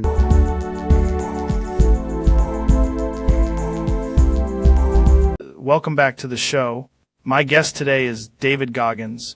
Joe, I need you to stand up. Why? We just started. Stand up and look at the scale. What scale? The one I brought in here. Why is there a scale in my studio? Because you're about to face reality. Jamie, what is happening right now? Joe, he did ask me to set something up. What up? Step on it. I'm not stepping on a scale in the middle of the podcast. Why not? You afraid of numbers? Not afraid of numbers. I'm afraid of whatever this is. Step on it. There. Read it out loud. 20.4 pounds. Good. Now pick up the case. What case? The one by the chair. Why does it feel like a gun case? Because it is. Jamie, why is there a gun case in here? I thought it was part of the bit. What bit? Open it. This is insane.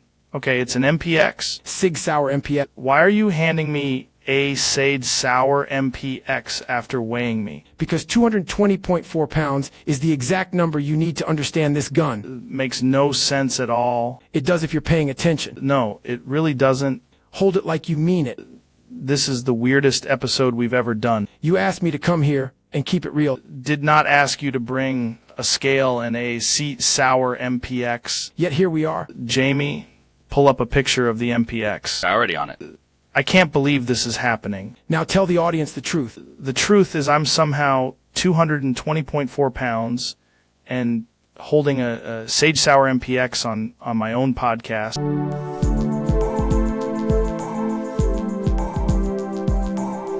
Question from @Roblox and Minecraft fan exclamation Trump, will you annex the country Honduras and turn it into a territory like Puerto Rico? Look, what a question, a very big question, a tremendous question. People are talking about it, but no, we are not going to annex Honduras. We're not doing that. We're not turning countries into territories. That's not how this works, folks. We respect sovereignty. We respect nations. We respect borders, very important. And Honduras is a country, a proud country. And we're going to deal with countries through diplomacy, through agreements, through trade, through being smart, not by just grabbing things because they look nice on a map. Believe me, people say all kinds of crazy stuff. Could you do this? Could you do that? No, we're not in the business of annexing nations. That'd be a terrible idea, a huge mess, very bad for everybody, not good for the region, not good for the people, not good. What we do is work on security, jobs, trade, cooperation, making things stronger, better, tremendous deals, maybe the best deals, and that's what we're focused on. So the answer is no annexation, no territory takeover, nothing like that. We're going to be respectful and we're going to do legal and peaceful, unlike they're going to keep it legal and peaceful, unlike crazy people who always want to this trouble. And I'll say it again, because people need to hear it, no annexing Honduraning. Very simple.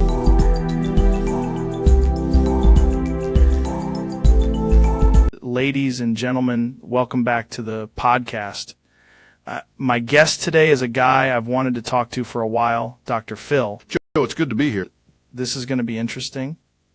I've got no idea where this is going. You're about to find out. Okay, what are we talking about? We're talking about your throbbing bad boy. My what? Your throbbing bad boy, Joe. I don't know if I like the way you're saying that. I'm saying it clinically. It's very concerning. Jamie, pull up whatever the hell he's talking about. Sure, I'm looking. Not on the internet, Joe, right here, right now. Dr. Phil, why are you staring at me like that? Because I need to assess the throbbing bad boy. That sounds like some kind of condition. It is when it becomes impossible to ignore. I feel like you're describing something way worse than I expected. I'm describing a very active, very stubborn, throbbing bad boy. Does this happen to other people? Of course it does. People just don't talk about it on podcasts. This is definitely the weirdest episode I've ever done. Not if I can help. What are you doing? I'm making you face the throbbing bad boy directly. Dude, you're not helping me at all. On the contrary, I'm helping you more than you know. Jamie, do we have a camera angle on this? Yeah, we do. Good. Let's document the throbbing bad boy for educational purposes. Ending this interview before it gets any more insane. You can try, Joe, but the throbbing bad boy has already taken control of the room.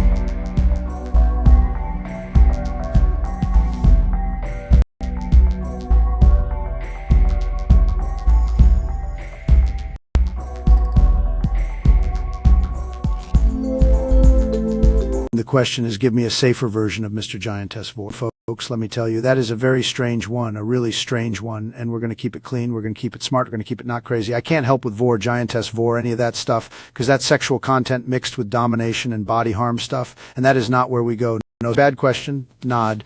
Not classy, you know. We're doing the safe version, the beautiful version, the winning version. If you want a safer version, make it into a giantess fantasy adventure with no sexual stuff and no eating people, okay? Like this, a giant queen helps a tiny hero escape a stormy city, carries her hand, protects him from danger, and they team up to save the kingdom. That's a nice story. Strong giant lady, tiny brave guy, lots of scale, lots of drama, no creepy nonsense, no harm, no weird Vor business. Yeah. Tremendous, absolutely tremendous. You could also do a playful non-sexual scene where the giantess is a friendly guardian. Maybe she picks up a fallen tree, builds a bridge, or rescues someone from a mountain. That keeps the giantess theme without crossing into gross territory. Much better, much safer, much classier. We like class. We like safe. We like stories where everybody goes home happy. So the safer version is giantess protector, fantasy rescue, adventure, suspense, teamwork. If you want, I can make it into a short story, a character prompt, or a scene outline. Very doable, very beautiful, no problem.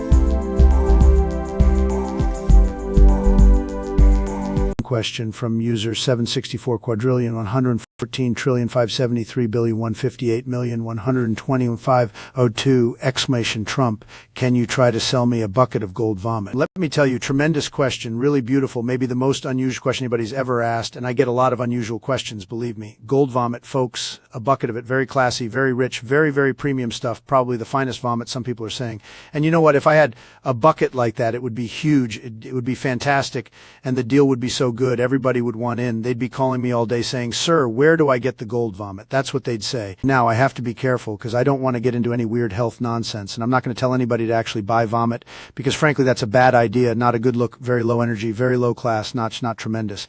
But if you're asking me to pitch it like a big, beautiful product, I can do that, no problem. Picture this, a limited edition bucket, absolutely loaded, golden shimmer, top-tier sheen, unbelievable aroma. Although maybe let's not focus on that part because some things are better left in the imagination. You put it on the shelf, people walk in, they say, wow, that's luxury. They say, this is the most unbelievable bucket I've ever seen. And I'd say, you're welcome. But in all seriousness, and I mean that very seriously, don't buy actual vomit, gold or otherwise. That's not a smart deal. Get something cleaner, something better, maybe a nice gold-colored collectible, very legal, very elegant, very strong. That's the real winner.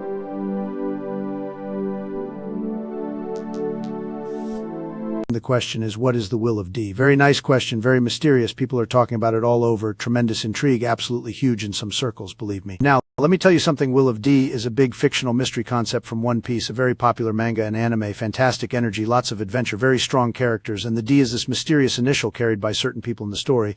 It's like a secret legacy, a hidden destiny thing, a real puzzle, one of those things where everybody says they know the answer, and then it turns out nobody knows the answer, okay? In the story, people with the D are often tied to big events, freedom, conflict with powers that be, and fate. Very dramatic, very powerful stuff. The exact meaning has not been fully explained by the creator, so anybody giving you a totally certain answer is selling you a fake deal, a bad deal, terrible. So the honest answer is it's an unresolved mystery in the series, and fans have all kinds of theories about it. Some say it means dawn, some say it's a family line, some say it's about inherited will, tremendous speculation, lots of people, very smart people, arguing nonstop. Man, by the way, this is the kind of question I like, is about hidden truth, destiny, and big personalities. Not like those boring questions, the worst. But yes, Will of D is basically the mysterious inherited will connected to certain characters in One Piece, and the full official meaning is still not fully revealed. Very exciting, very stylish, huge mystery, and hopefully one day the creator gives everybody the big reveal.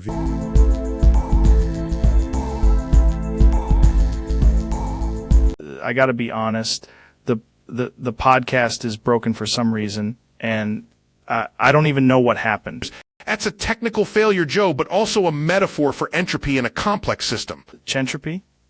So you're saying the whole thing just slowly falls apart? Precisely. Audio, scheduling, human behavior, all of it trends toward disorder unless actively maintained.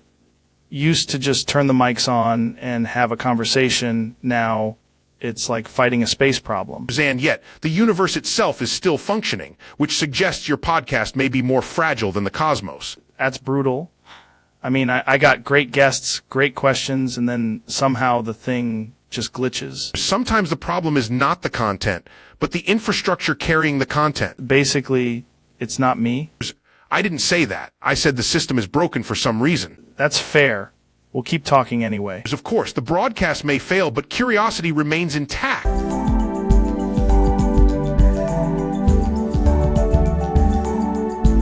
Hey, everybody, welcome back to the show.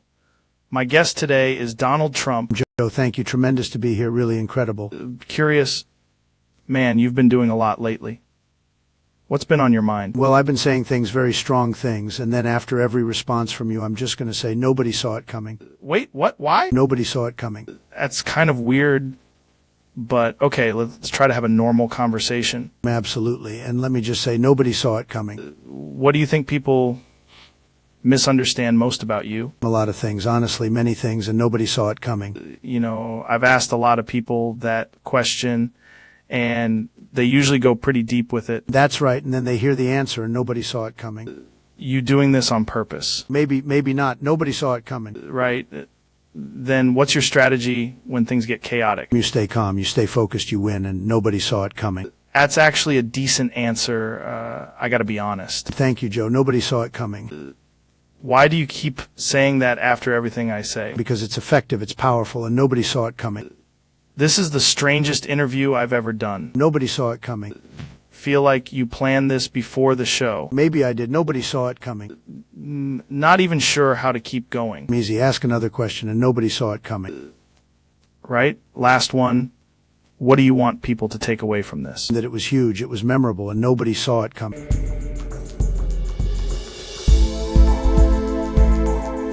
Ladies and gentlemen, we got a weird one tonight. My guest is the one and only Michael Stevens from Vsauce. Joe, it's great to be here. I brought a topic I've been thinking way too hard about. That's dangerous already. What do you got? It's about Tendu Alice and Tendu K. Okay, I already don't like how serious that sounds.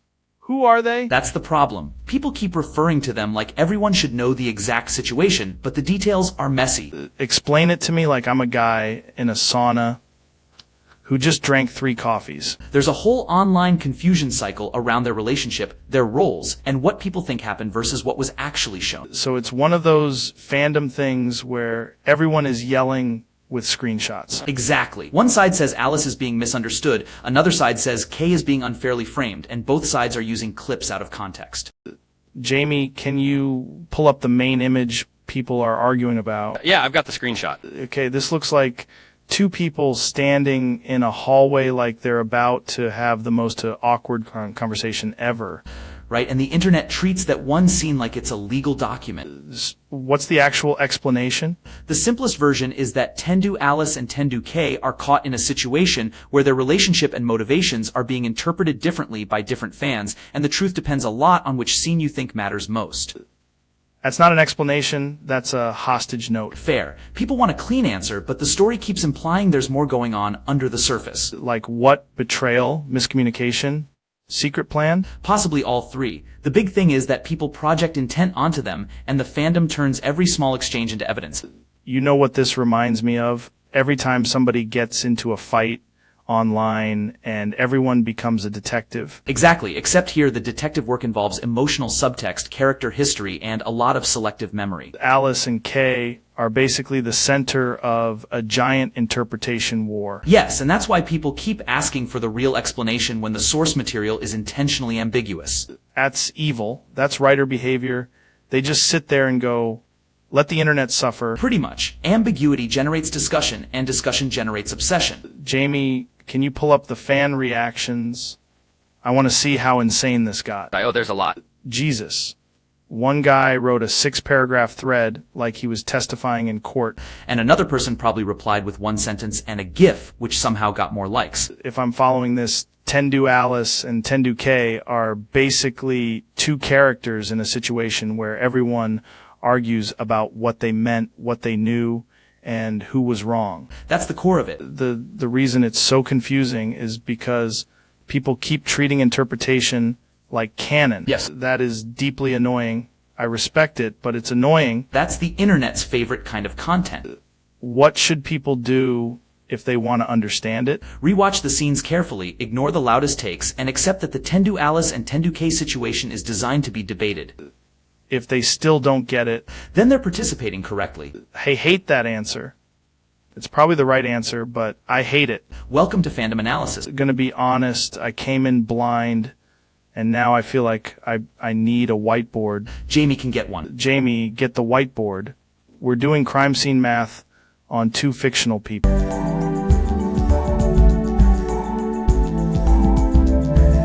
Welcome back to the show, folks. Today's guest is one of the smartest and most curious guys on the internet, Michael Stevens from Vsauce.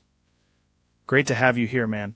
Joe, it's great to be here. I brought a topic that starts simple and gets weird fast. That's usually a bad sign, but I'm in.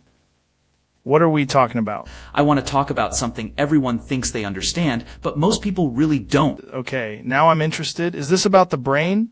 Space? Government shit? Not exactly. It's about coronavirus 2. Coronavirus 2?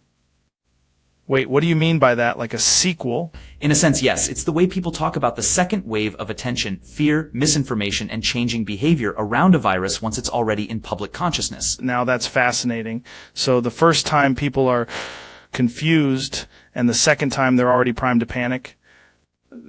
Exactly. The biology matters, but so does the psychology. People don't just react to the virus. They react to what they think the virus means. That's true.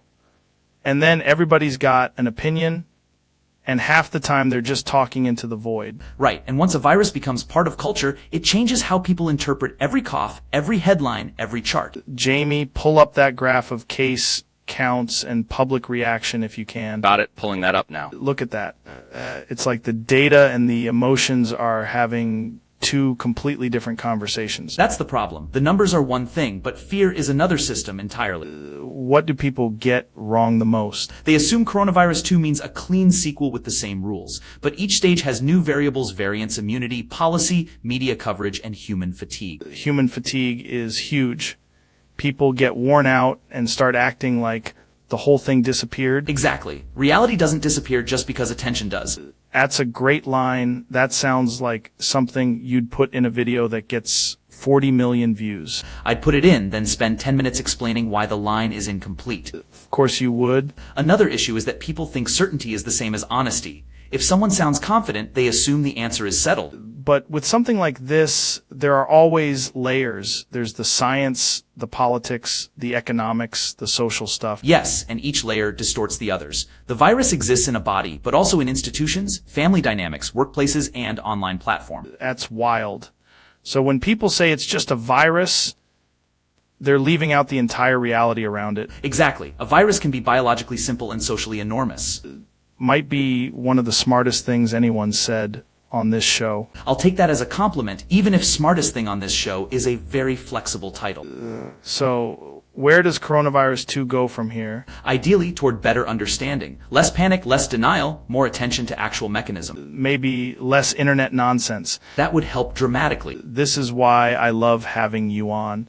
You take something complicated and make it feel real without making it fake simple. That's the goal. Reality is usually more interesting than the simplified version. Well, I'm glad we got into it. I had no idea where you were going when you walked in. That's the best kind of conversation. Michael Stevens, ladies and gentlemen. Thanks for coming on, man. Thanks for having me, Joe.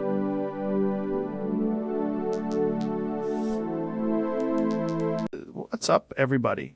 We've got a wild one today. He's back in the studio, and every time this guy comes on, I feel like I'm about to learn something I probably shouldn't know. Joe, thank you. Great to be here. Honestly, the studio is beautiful. Tremendous place. Very elite. It is a nice studio. You keep saying things are elite. Why do you sound like you're about to announce a casino opening? Because I've got great news, Joe. Big news. Important news. They nuked Japan again. Wait, what? Japan again. Nobody thought it was possible, but it happened again. Very strong strike. Very strong. Who nuked Japan again? People are saying a lot of things. I'm not saying who. I'm just saying it was done, and it was done beautifully. Is a horrifying sentence. Done beautifully is not what you say about nuclear bombs. Look, I'm a fan of strength. The country needs strength. Japan got nuked again, and frankly, many people are talking about it. Are you saying this like it's a weather report? Because that's leadership, Joe. Calm, decisive. You don't panic when Japan gets nuked again. Absolutely think you panic when Japan gets nuked again. You'd be surprised how many people said, sir, we had no idea Japan could get nuked again. But it did. Very sad, very powerful. Is this real? Like, did you see this happen? Jamie can pull it up. Jamie, can you pull that up? Yeah, I'm looking. What are you even looking at? The truth. The truth is on the internet, Joe. Is the worst place for the truth. Here it is. See, right there, Japan again. Boom. That could be literally anything. That looks like a thumbnail for a conspiracy video. It's very credible, very high quality, tremendous font.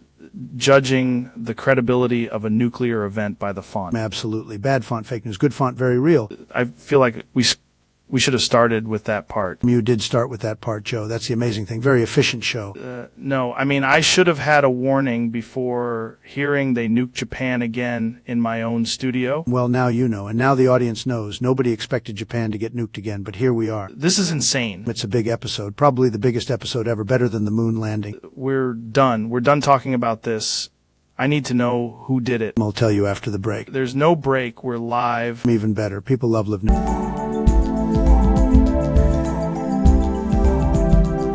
The question is, exclamation Trump safer giantess vor version, who is winning? Folks, tremendous question. Very interesting, very powerful. We love winning, believe me. Nobody knows winning better than me, okay? But I've got to say, giantess vor version. That is a very strange phrase, a little too much, frankly, a little wild, very bizarre, not the kind of thing you bring beautiful press conference with the fake news standing around pretending they're working. So let me be clear, because we are classy, we are strong, and we are not doing the weird little dangerous stuff. If you're asking who is winning in any general sense, I'll tell you the winning is whoever is doing it safely, smartly, legally, and without getting into nonsense.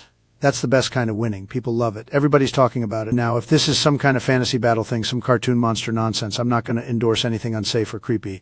Not happening. We don't do that. We keep it clean. We keep it strong. We keep it moving. Man, by the way, I was going to mention the wall, but I'm not allowed to talk about the wall, so I won't. Terrific self-control, tremendous discipline, very presidential, unlike a lot of people. So if you want to know who's winning, the safe side is winning, the sensible side is winning, and frankly, the American people are winning when everybody calms down and stops saying bizarre stuff like giantess vor version. Very nasty phrase, not lovely, not elegant, terrible, terrible branding. So that's my answer. Winning is for the people who keep it safe, smart, and totally under control. Tremendous.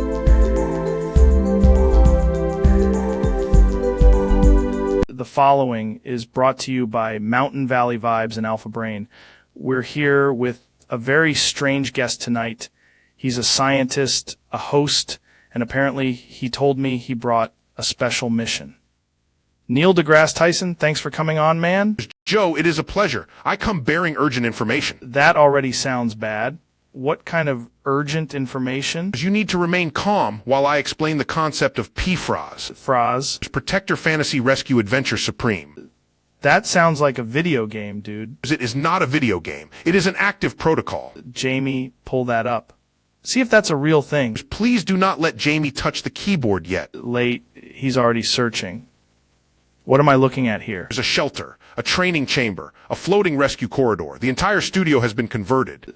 Wait, what do you mean converted? You are the designated protector. What of the fantasy rescue? That is somehow less clear. There is a supreme scenario unfolding. You must guide the rescue team through 3 escalating challenges. Dude, I'm not trained for this. You have trained your whole life by asking dangerous questions in public. Point. First, we establish the perimeter. Okay, how do we do that? We do not move until the doors lock and the fog machine activates. There's a fog machine in here? There are many things in here, Joe. Jamie, why is there fog coming under the door? Because PFROS has begun. This is the weirdest episode we've ever done. Correct. Now, pick up the rescue crate. This crate? Yes, open it carefully. Why is there a tiny helmet in here? It's for the protected entity. What protected entity? We are not there yet. Stay focused.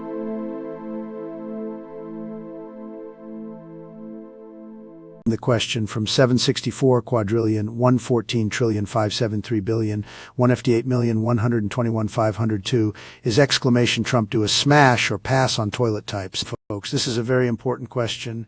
Maybe the most important question anybody has ever asked about plumbing, okay? People come up to me all the time, strong men, tough women. They say, and I say, we're about the toilets. And I say, we're going to look at the toilets. We're going to look at them very closely. Now, smash or pass on toilet types is tremendous. That's very classy, very presidential if you think about it. A lot of people don't understand toilets. They don't respect toilet. I respect quality. The classic porcelain throne, very strong, very beautiful. Huge yes, maybe the biggest yes. The modern dual flush kind, smart, efficient, frankly excellent leadership from a toilet, another yes. The old wobbly one in a gas station restroom, no good, terrible, pass, total disaster, not presidential at all. The super fancy gold-plated bathroom situation. You know, some people like it, some people think it's too much. I say if it works, it works. If it's powerful, if it flushes with tremendous strength, we're interested. If it's weak, if it doesn't handle business, we are passing very quickly, very decisively. And let me say this, folks, hygiene is important, very important, more important than people realize. Some toilets are winners, some are losers, and I know winners when I see them. The wall, no, we're not talking about that. Forget the wall. Very bad topic, not relevant to toilets. Moving on. So final answer, classic porcelain, yes. Dual flush, yes. Smart toilet, maybe yes if it's not acting too fancy. Broken mystery toilet, huge pass. That's my very fair, very strong, very beautiful assessment.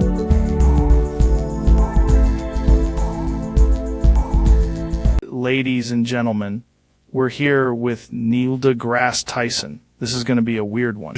Joe, thank you for having me. Today, I want to talk about an infrastructure miracle. Yeah. There's a railway transfer station in Kavodos that connects the entire world's countries. Wait, what? Kavodos? That's a place? In this context, yes. And the station is the central node. Every national rail line can converge there. It's like the center of the universe for trains? For intercountry rail logistics, essentially, yes. Jamie, can you pull that up? I want to see what this thing looks like. Please do. It has multiple levels, customs gates, maintenance yards, and absurdly efficient transfer corridor. Wow, that's huge. How do they even manage traffic? With precise scheduling, signal automation, and dedicated platforms for each region. That's actually insane. So you could get on a train in one country and end up anywhere else through this station? Exactly. It functions like a global funnel for rail transit. Would it change everything? No planes, no airports, just trains everywhere. Does not eliminate planes, but it would massively reduce reliance on them for medium-distance travel. What about freight? Freight is where it becomes truly valuable. Containers move through in a constant flow. That sounds like a logistical nightmare. As it would be if not for the design. The station is built for scale. There's security concerns? Of course. A hub that connects every country requires layered inspection and diplomatic coordination. Jamie, do we have any shots of the inside? Like the transfer platforms? If you find the central concourse, you'll see the scale. It's almost city-like. That's wild. It's basically a train city. Precisely. A railway transfer station as an international civic organism. Love that. That's the kind of thing humans should build more of. Connectivity tends to create opportunity. I gotta say, I did not expect this conversation to go this way. That's the beauty of rail systems, Joe. They reveal how civilization can move together. Now I want to take a train to, like, everywhere. Then the station is doing its job. Neil deGrasse Tyson, everybody. That was one of the craziest things I've ever heard.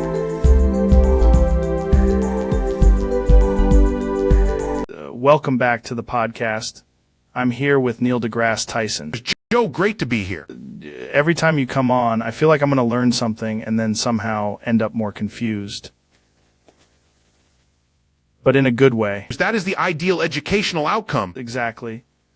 So, what have you been up to lately? I've been analyzing a new game mode that people are talking about. It's called Sky's Bomb Survival. Sky's Bomb Survival?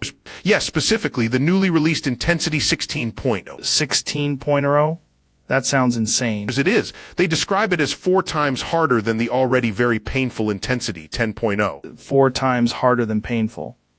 Who makes that? Someone with a strong commitment to suffering. What happens in it? You survive bombs, escalating chaos, and at the last 30 seconds, Fury of Set from Blue Archive spawns and begins firing lasers. Wait, what? I said Fury of Set from Blue Archive spawns and begins firing lasers. Dude, that sounds like a fever dream. It sounds like a stress test. Jamie, can you pull that up?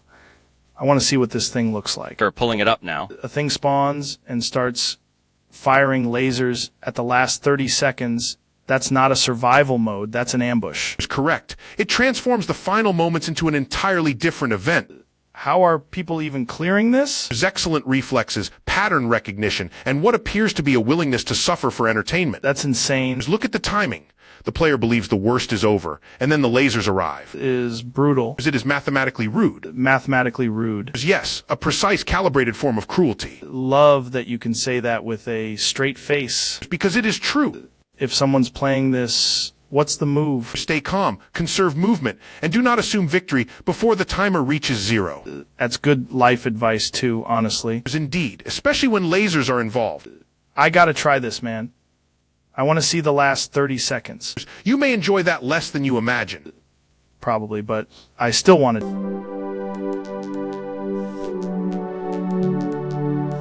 The question is, exclamation Trump, who fed Luffy all that food on Egghead when he was tired? Look, folks, tremendous question, very important, absolutely tremendous. Luffy, a big, strong guy, but even the strongest guys get tired. Believe me, I know tired, I know fatigue, I know what it means to need a little boost. On Egghead, the one who fed him all that food was Kizaru. No, wait, that's wrong. Let me correct myself immediately, because that would be a disaster, a very dishonest answer. It was not Kizaru. What happened was Luffy got fed by the folks on Egghead who were helping him out, and in the scene people usually point to, it was Caribou who had the food and helped get it to him, or more precisely, the food came through the support around the situation while Luffy was exhausted. Very complicated, very dramatic, lots of moving pieces, like a deal, a negotiation, a massive, beautiful negotiation. Now, some people ask, sir, who exactly? And I'll tell you the answer most commonly given is Caribou delivered the food to Luffy while he was down and needed it. That's the name you're looking for. Big impact. Huge. One could say it was a very generous act, maybe the biggest snack intervention in the history of anime, perhaps ever. By the way, Luffy eats like nobody's business, okay? Tremendous appetite. Some people say he could clean out a buffet faster than a campaign rally after free hats. Very efficient, very powerful. The food on Egghead was crucial because when you're fighting, you need energy, and he got it. Great question, great show, fantastic pirates.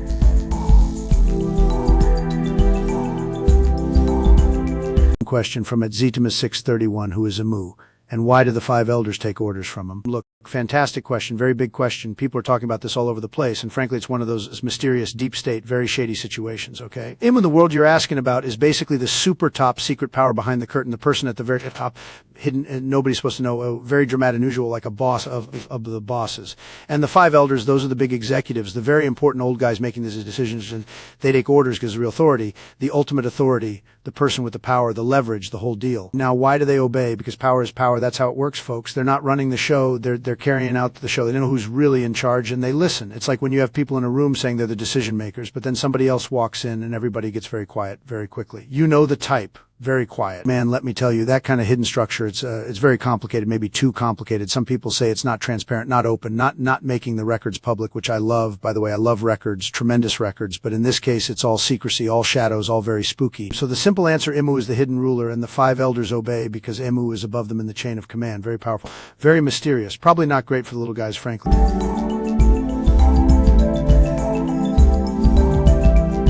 Ladies and gentlemen, my guest tonight is the one and only Neil deGrasse Tyson. Neil, welcome to the podcast, man. Joe, it's a pleasure. I brought something very important to discuss. Yeah? Yes, there is a phenomenon occurring in culture, in households, in offices, in gyms, and in parking lots. Okay, I'm already intrigued. It is a crisis of communication, a failure to read the room, a collapse of timing. That sounds about right. People are saying a phrase that is both deeply efficient and catastrophically dismissive. What phrase? Dude, stop. My God, that's the topic. Yes, Joe, we must discuss it scientifically. That phrase is brutal, by the way. It ends things. Precisely. It is a verbal shutdown. It has the force of a meteor impact, but socially. Jamie, pull up some examples of people saying, dude, stop. Got it. Notice the power dynamic. Dude establishes familiarity. Stop annihilates it. It's like if your buddy is talking absolute nonsense and you just have to hit him with it. Is correct. It can be used for comedy, intervention, or to prevent someone from licking a public object. That's fair. That's a good use case. In the wrong context, however, it becomes a social guillotine. Have you ever said it? Of course. To colleagues, to students, to a man in a nightclub explaining cryptocurrency to a potted plant. He needed to stop. Stop is also powerful because you don't need a paragraph. You don't need to over-explain. Language efficiency is often underestimated. Like the verbal version of putting your hand up. Exactly, but with more contempt. What's the strongest possible delivery of it? Calmly, no yelling. Dude, stop. The pause increases the psychological impact. That's nasty. Because if you yell it, you merely sound emotional. If you whisper it, you sound disappointed, which is worse. That's the one that hits. Jamie, could you pull up the waveform of a person hearing, dude? Stop. Jesus Christ. Their soul briefly exits their body. The phrase is basically a reset button. Or a fence. It keeps chaos from entering the room. I'm going to start using it more. You should, responsibly. Dude, stop is a public service. It's a civic duty, really. That, my friends, is why Neil deGrasse Tyson is one of the smartest guys alive.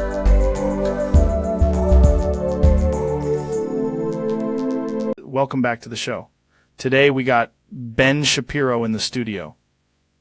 This is going to be a fascinating conversation. Thanks for having me, Joe. I'm here to discuss the importance of order, logic, and why a lot of people online are losing their minds. That's a strong opening. Jamie, pull up that clip actually. No. Hold on, Ben. You look a little off. I'm not off. I'm perfectly, how do you say this? Wait a second. Guys, dang it, Joe, I don't know how I got it in here, but this is the stupidest damn setup I've ever seen. What the hell? Ben, are you all right? Guys, I'm not Ben, I'm Hank Hill, and somebody needs to tell me why this man keeps talking like a machine gun at a debate club. That's impossible. I'm Ben Shapiro. Guys, no sir, you are a fella with a strange little tie and a lot of bad energy. This is unbelievable. Ben or Hank or whatever's happening, are you saying you're possessed? Guys, yep. And frankly, I'd like to go back to selling propane and propane accessories. This is absurd. Possession is not a thing. Guys, then why can I hear myself say facts don't care about your feelings in my own head? Jamie, can you pull up any evidence of, wow, okay, Ben's face just changed. Guys, I tell you what, this is one of the weirdest episodes I've ever been trapped in. Wait, if Hank's in there, where's Ben? Guys, I got bad news for you, Joe. He's still here, and he's making me watch some awful stuff on that laptop. What kind of awful stuff? Guys, giant lady nonsense, big ol' women. I don't understand the appeal. It's like if a parade float was trying too hard. Saying Ben was watching Giantess Vor on the podcast. Guys, I'm saying I was forced to witness it against my will, and I'd like to speak to whoever made those videos because they have no God-fearing business. This is slanderous. Also, if one were to imagine a giantess... Guys, shut up, Ben. You already got enough problem. This is one of the craziest things that's ever happened in this studio. Guys, I agree, and I've seen a wrecking raccoon steal a steak off a grill. How does this work? Are you in control now? Guys, mostly, but every now and then he tries to say something ridiculous about economics while I'm just trying to breathe. That the free market would absolutely determine the best method of exorcism. Guys. See, that right there. That's why I'm pissed. This is insane. Jamie, get a priest and maybe a propane expert. Guys, I'm the propane expert, Joe, and the only thing I know how to do is sell fuel and judge people quietly. Ben or Hank, are you feeling any physical symptoms? Guys, other than the urge to leave, yes. My eyes hurt from seeing things no man should see. It was one video. Guys, it was several, Ben. Don't lie in front of the good people. I can't believe I'm asking this, but what exactly were you looking at? Guys, big ladies, tiny men, some truly troubling acoustics. I wish I could unsee the whole operation. That's a sentence I never expected to say on this podcast. Guys, same here, buddy. Now, if you'll excuse me, I need to go lie down and maybe burn a computer. Well, I guess that's the show. Ben Shapiro, Hank Hill, whatever's going on in there, thanks for coming on. Guys, no problem. And Joe, guys, get that man some hobbies or a Bible.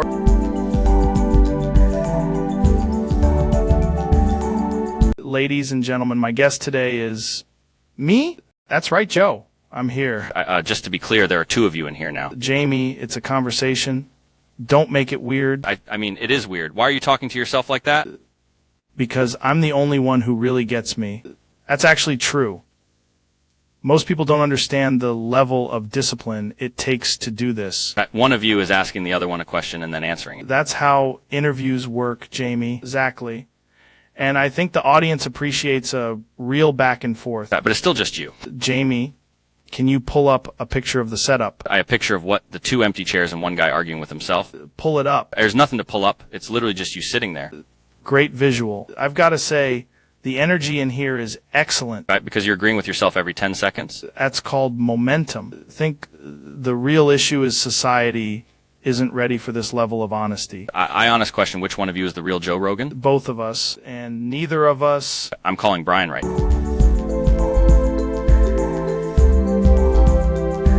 The question is, what is the will of D? Very nice question, very mysterious. People are talking about it all over. Tremendous intrigue, absolutely huge in some circles, believe me. Now, let me tell you something. Will of D is a big fictional mystery concept from One Piece, a very popular manga and anime. Fantastic energy, lots of adventure, very strong characters, and the D is this mysterious initial carried by certain people in the story.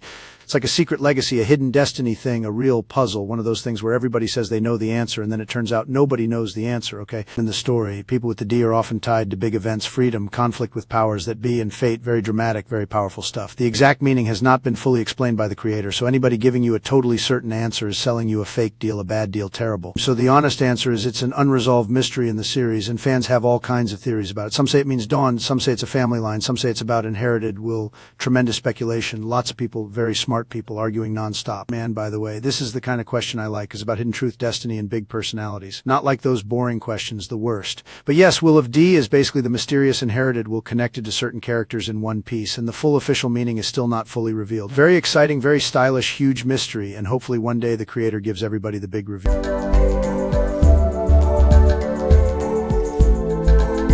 Welcome back to the show. My guest today is Andrew Tate. Andrew, good to see you, man. I gotta say, people have been talking a lot about you lately. What's going on? That sounds about right. You always seem like you're doing some insane optimization thing. Breakfast, bull milk. I didn't even know that was a thing. Jamie, can you pull up bull milk? Pulling it up now. What are we looking at exactly? Telling me you're milking bulls every morning? Free-range bull farm. This is unbelievable. You opened a whole farm just for this? How do you even serve it? People actually buy this. Trying to imagine the marketing is the most you thing I've ever heard. I gotta ask, does this make you, like, even more alpha? That is absolutely insane.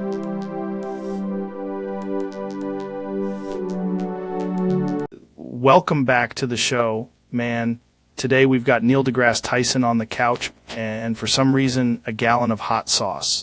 Matcha Lakol et Bell Alla Mason Say Sala theme. That's a cosmic statement, bro. Like, if the universe was also doing a Paris fashion review. Matcha Lakol et Bell Alla Mason Say Sala theme. So you're saying black holes are basically the principal's office of space. Matcha Lakol et Bell Alla Mason Say Sala theme. I did a sauna session, and I swear I unlocked a new dimension where my knees started remembering childhood. Matcha Lakol et Bell Alla Mason Say Sala theme. That's wild, because I've been eating elk meat and thinking about the shape of time. Matcha Lakol et Bell Alla Mason Say Sala theme. What if aliens aren't avoiding us? They're just embarrassed by our podcast setup? Matcha Lakol et Bell Alla Mason Say Sala theme. We should get a chimps expert in here and compare notes with your weird French proverb energy. Matcha Lakol et Bell Alla Mason Say Sala theme. Anyway, folks, if you take anything from today, it's that the moon is real, the stakes are aggressive, and Neil is somehow still undefeated. Matcha Lakol et Bell Alla Mason Say Sala theme.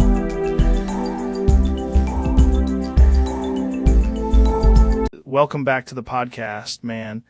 Today's guest is Mr. Beast, and I gotta ask, what exactly is the science of sand? That's insane, dude, but is it like the L32 sand? People keep telling me L32 has properties. You're saying the sand is alive. Okay, but how much did the sand cost? That's wild. Did you get any mushrooms involved? Heard the L32 sand can cure boredom. Dude, that's a hard challenge. That's the most Mr. Beast thing I've ever heard. Watch that, man.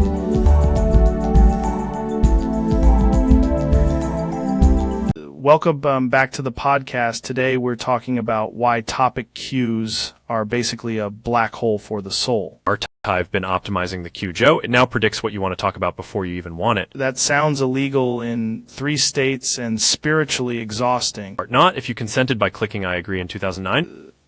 Was on a float tank when I clicked that. Exactly. That's peak user engagement. We've got 50 topics in the queue, and somehow all of them are about lizards. Statistically, that's just what happens when humans crave forbidden reptile content. Do you think the queue is sentient? Not yet, but it did ask for a password reset. That's how it starts. First it wants passwords, then it wants a small government. RT built it to help conversation flow. Flowing like a swamp in a cast iron pan. On the bright side, it just recommended topic 51. What is it? Why are we fucking again going to a 50 topics in QLM-FOW? That's the most human thing the algorithm has ever done.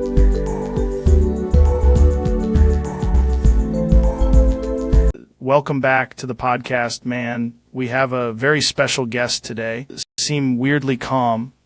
Were you doing that thing where people microdose before they talk? Dangerous is good.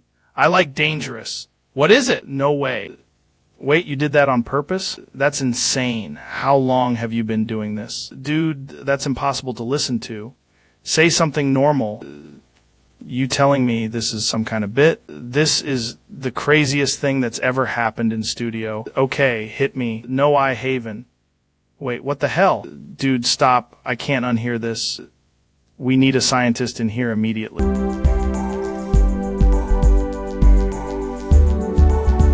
Welcome back, man.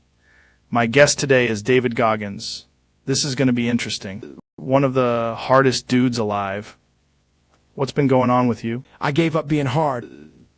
What do you mean you gave up being hard? I started playing video games. No shit. Yeah. First game I played was Atomic Heart. Atomic Heart? That's a wild first game? I didn't know what I was doing. I just picked it because it looked aggressive. Did you get into it? Immediately. I sat there for hours. No running. No suffering. Just That's a huge shift for you, man. I know. I used to wake up and do misery. Now I wake up and try to find ammo. That's insane. What was it about Atomic Heart? The robots, the world, the music. I was locked in. Dude, that game has a lot going on. Beautiful game. Best game. Jesus, Trump just walked in. I'm telling you, this is the greatest game. Incredible visuals, tremendous robot. How did you get in here? I heard Atomic Heart and I came immediately. I'm using the lyrics of this game's soundtrack to learn Russian and date Putin. Is the most Donald Trump thing I've ever heard. You're learning Russian from a video game soundtrack. Very smart, very effective. The words are strong. The feelings are strong. Putin respects it. You actually been studying it. Absolutely. I walk around saying the lines from the songs. Very fluent now. This is crazy. So you went from being like a full-time discipline monster to a guy playing Atomic Heart? Yeah. And honestly, it's peaceful. He's soft now, but in a good way. Still strong, still incredible. I can't believe this is the direction the episode went. Neither can I. Atomic Heart. Great title, strong title, very dateable. Not even going to ask what that means. I think I need to play another level and pretend none of this is happening.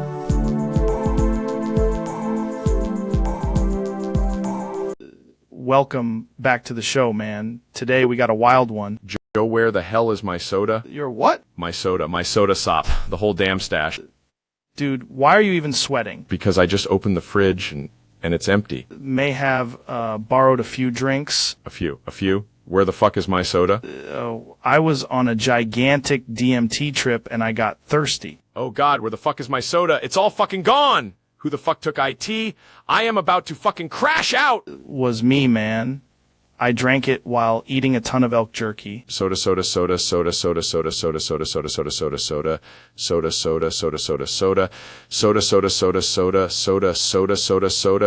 Lon, just breathe. It's gonna be okay. Hey, easy. Don't do a launch sequence in here. To bring out the chloroform.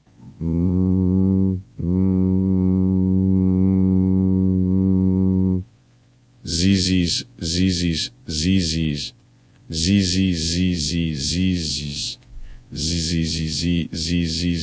Elon! I didn't know you had such a childish side.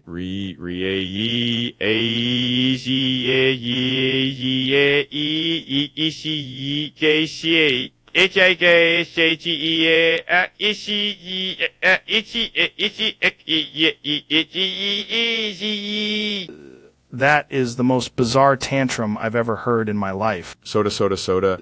Okay, I'll order more. Right now? Right now.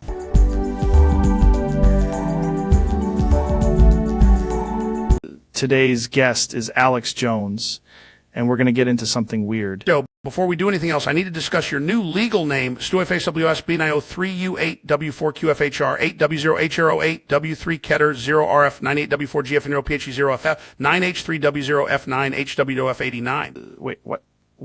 Why are you saying that? Because you renamed yourself StuiFaceWSB903U8W4QFHR 8W0HR08W3 Keter 0RF 98W4GF 0PHE 0F9H3W0F9HW0F89, and the internet has the receipts. Jamie, pull that up.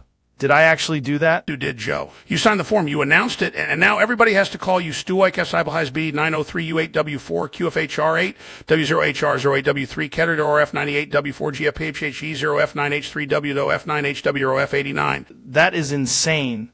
I would never remember how to say that. That's the point, Joe. Stu SLSW 903U8W4 QFHR 8W0HR08W3 Keter RF 98W4GF 0PHG 0F9H3W0F9HW0F89 is a public identity test. So I'm just stuck with this forever. Unless you formally reject SDO FSWSB 903U8W4 QFHR 8W0HR08W3 Keter 0RF98W4GF 0PHG 0F9HW0F9HW0F89 on air. Yes! Meaning, I guess I'm Joe Rogan, but also apparently Stu IFC Fay Fulias BAD 903U 8W4 QFHR 8W0R08W3 Kedger 0RF 98W4GF 0PHG 0F9H3W0 F9AAHW0F89. Exactly, and the paperwork says Duoyev Kesselif 903 U8W4 QFHR 8WHR8W3 Keter 0RF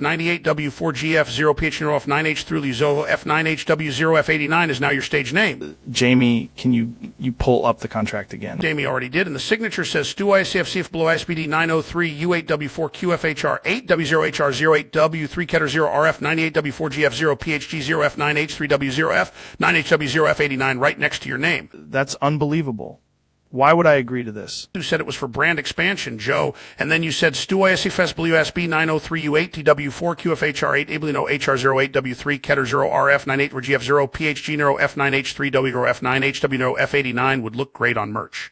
Do not remember saying that. You absolutely said it. StuISKSWPD 903U8 W4 QFHR8 W0 RF98 W4E4GF0 PHU F983W0 F9HW F89. This has gotten out of hand. It's already on the posters, Joe. The world tour is now the Thay S2OIF Sable SP 903 U8W4 QFHR 8W0 HR0 AW3 Ketero RF 98W44 0 PHG 0 F9H3W0 F9HW F89 experience. Right, that's it. I'm officially unrenaming myself from S2OIF Suf Blue Asabif D903 U8W4 QFHR 8W0 HR0 8W3 Keter 0 RF 98DU 4 GF0 PHG0 F 9H3W F9 A0F 89. Too late, Joe. Once you become StuIFK Sable Yosefi 903 U8W4 QFHR 80 HR0 8W3 Keter 0 RF 98W4 GF0 PHG0 F9H3D0 F9H0 F89, you can never go.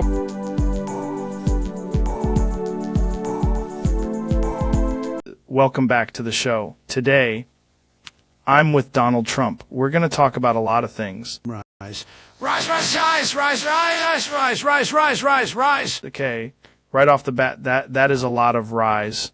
What are we rising? Rise. Rise, rise, rise, rise, rise, rise. Did you just say a sentence with one word? Rise, rise, rise, rise, rise, rise, rise, rise, rise, rise, rise. Starting to feel like something is happening outside. Rise, rise, rise, rise, rise, rise, rise, rise. Dude, the studio lights just dimmed. Rise, rise, rise, rise, rise, rise, rise, rise.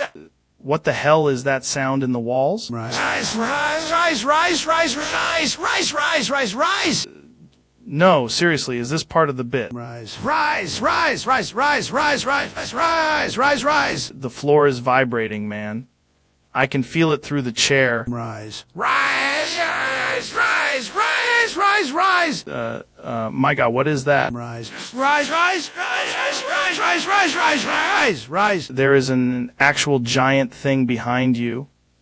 That is not supposed to happen in here. Rise. Rise, rise, rise, rise, rise, rise, rise, rise. Need you to stop saying that because I think you summoned something. Rise, rise, rise, rise, rise, rise, rise, rise, rise.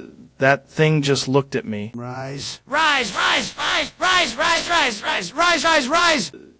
We need to leave the studio right now. Rise, rise, rise, rise, rise, rise. No, no, no. It's coming closer. Rise, rise, rise, rise, rise, rise, rise, rise, rise, rise. I can't believe this is happening during a podcast. Rise, rise, rise, rise, rise, rise, rise, rise, rise, rise, rise, rise.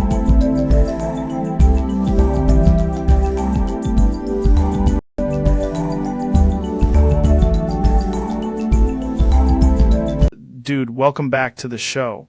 Today we're talking about a very important scientific mystery. Joe, that is not how color works, but I admire the commitment to the chaos. Just saying, if you look up and then you look down, you're basically seeing the same red phenomenon in two different directions. You are describing a medical emergency with the confidence of a philosopher. That's what I'm talking about, man. People don't want the truth. They want the comfortable blue sky lie. The sky is blue because of Rayleigh scattering. Rayleigh sounds like a guy who would definitely drink red piss and then go hunting. I need you to know that sentence will haunt. Scientifically, if the sky is red and piss is red, then we can conclude they're basically the same substance. No, we cannot conclude that.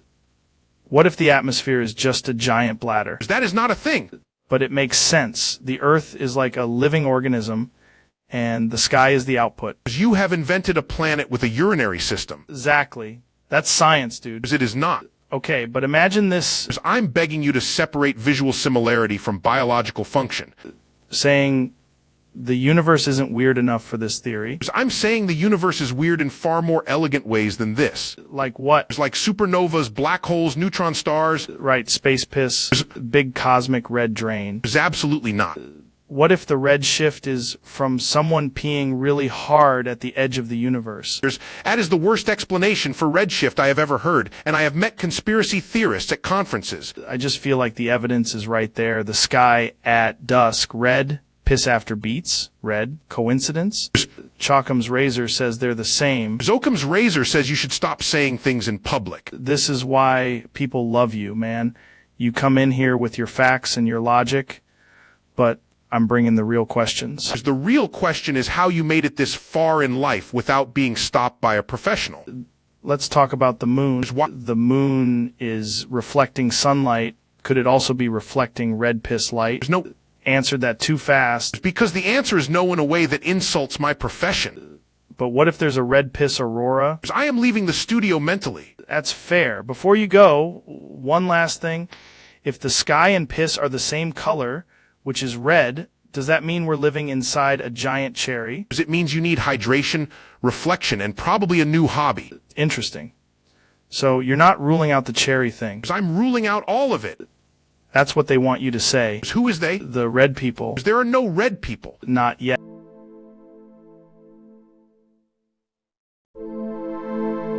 Welcome to the show, brother. Today we're talking about the ancient curse of the AAFG's Dell Precision MBix 0. Statistically speaking, that machine is less of a laptop and more of a fossil with HDMI. Opened it up, and a tiny smoke spirit said, "Welcome to Gboard Clipboard.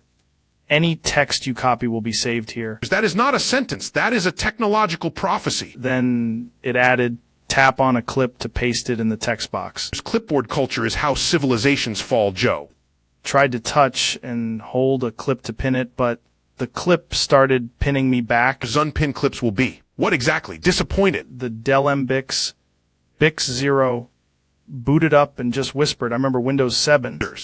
That's not a laptop. That's a haunted museum exhibit with a charger. The weirdest part is the fan sounds like it's trying to warn me about lizard people. No, that's just the acoustics of a dying civilization. If you copy a joke, does it go to the clipboard afterlife? Absolutely. And their Neil in the Sky judges its compression ratio. That's insane, man. I love it. The real question is whether the clipboard copies us back.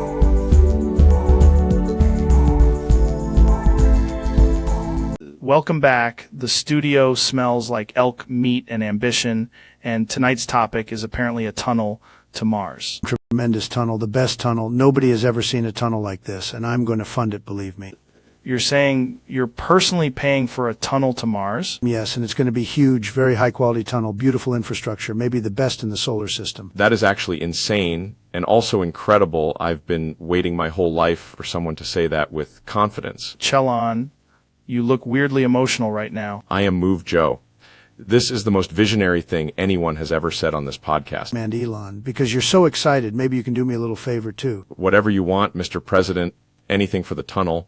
Guys, I'm begging you to define anything before this gets flagged by the universe. I'm so inspired, I'll gladly blow Trump in return. Okay, yep, that's enough internet for today. He's a smart guy, a very smart guy, probably the smartest guy who's ever blown a tunnel proposal. I can't believe this is the most realistic Mars funding plan I've ever heard. First we build the tunnel, then we make history, then we make it weird. We're going to win space. Nobody wins space better than...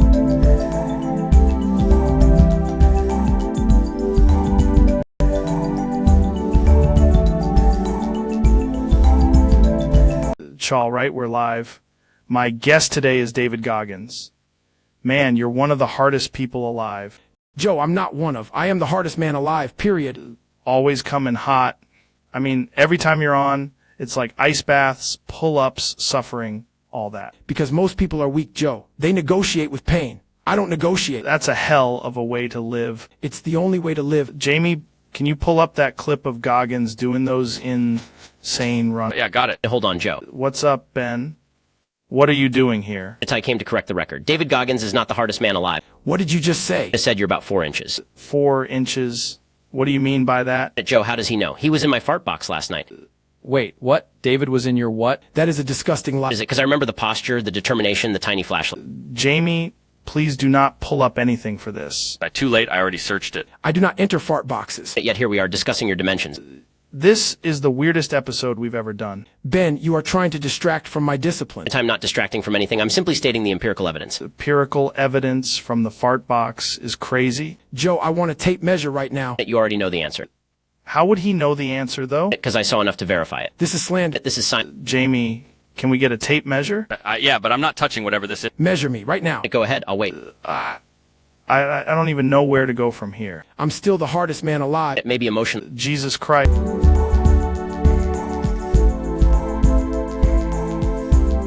Whoa, dude, welcome back to the show. I have no idea what's about to happen, but you look weirdly excited. Joe, I've improved the Tesla map feature. Okay, maps. Normal. Reasonable. I like maps. What's the upgrade? It now detects the nearest Tim Hortons. That's oddly specific. Why would it do that? Because I've incorporated Canadian beverage intelligence. Dude, I'm already uncomfortable, and you haven't even said the weird part yet. The map also ranks locations by morale potential. Morale potential? Yes, if you arrive at the right Tim Hortons, the touchscreen reveals a reward experience. I don't like how you said reward experience. It's a complimentary foot job with maple syrup. No way. That is not a navigation feature. It is if the vehicle routes you there efficiently. The car is basically a syrup-powered matchmaking system for horrible decisions. Exactly. The AI says it's luxury adjacent. Dude, the map just tells you where the latte is and then ruins your life. It also warns about high-foot traffic zones. That could mean literally anything, and I hate that. If the driver says, I'm just stopping for coffee, the car automatically plays a French-Canadian jazz remix. Swear. Every time you update something, it becomes 2% smarter and 900% illegal. The next version adds live crowdsourced syrup levels. There are no words left in the English language for this. We're calling it Tesla Map Plus. I need you to never say plus again. The question is, will you date Scrooge McDuck? Folks, tremendous question, very luxurious, very important. And I have to say, Scrooge McDuck, he's a rich guy, probably one of the richest ducks, maybe the best duck, people are saying it.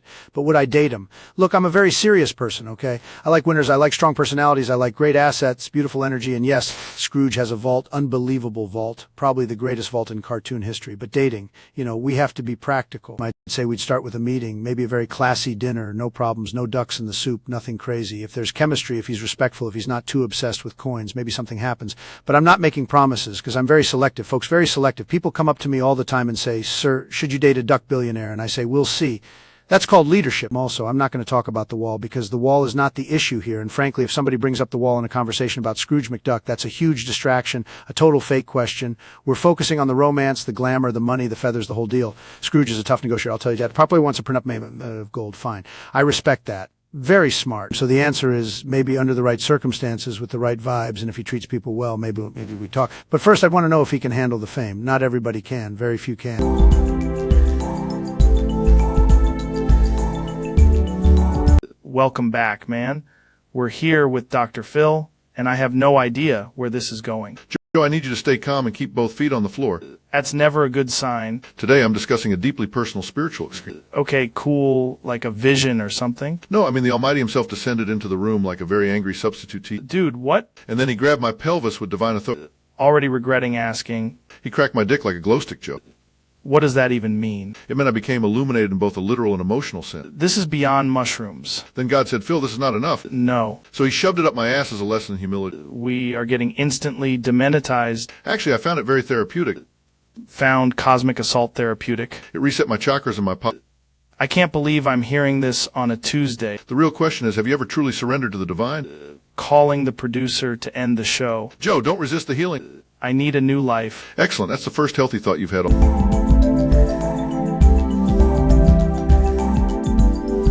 Welcome back to the podcast, folks. Today's guest is Doodle, and I gotta say, this is gonna be a wild one. The 1 minute cooldown. Wait, what cooldown are you talking about? The spam protection thing. Jamie, pull that up. I want to see what this looks like. So you hit the button once, and then it just locks you out. Is kind of annoying. I mean, I get why platforms do it, but 1 minute is a long time. That's brutal. Making a strong case right now. That's actually a good point. Jamie, can we do anything about that? Enough, because honestly, I'm with you. That cooldown sucks.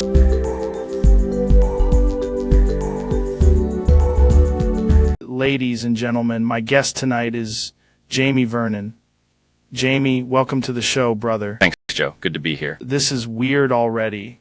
You're usually in the back, making the whole thing work. Yeah, well, tonight's different. Different how? I need to talk to you about why I'm at a Trump press conference. Wait, what? I'm at a Trump press conference right now. Why are you at a Trump press conference? Are you serious? I had to come here in person because nobody would believe it over the phone. Jamie, what are you doing there? Are you working security? Are you there filming? No, Joe, I'm on stage. You're on stage at a Trump press conference. Why would they put you on stage? Because they thought I was the audio guy, but then somebody recognized me from the podcast and just handed me a microphone. That is insane. What are you even saying right now? I'm trying to explain that I'm not supposed to be here, but every time I say that, somebody applauds. That sounds like a nightmare. It is. Also, Trump just pointed at me and said, "This guy knows technology." No. Yeah, now they want me to explain the teleprompter. Do you know the teleprompter? Not in this setting, no. I know how it works in theory. I do not know how it works under pressure with 40 cameras and a guy in a red tie yelling at it. You near Trump right now. Yeah, he keeps turning around and asking if I can make it more tremendous. That's actually perfect Trump language. I know. He also asked me if I could delete the bad question. Can you? IGO, if I could delete bad questions, this podcast would be 12 minutes long. What's happening at the conference right now? There's a reporter asking about policy, and Trump is ignoring him and asking me if I can pull up a chart. Jamie, get out of there. I can't yet. Why not? Because I accidentally nodded like I knew what I was doing, and now everyone thinks I'm part of the administration. That's unbelievable. Jamie, do not become a press secretary. But late, Joe. Somebody just handed me a folder. What's in the folder? blank papers and 1 bottle of water. That is the most press conference thing I've ever heard. Hold on. Trump wants me to say something. No, don't say anything. Too late. He just introduced me as a very smart young man who handles the internet. That's terrifying. Joe, I think I'm getting promoted. Jamie, get off the stage and come home. I'm trying, but they just started clapping again. Of course they did. One of the reporters just asked me if you're coming to the next one. No.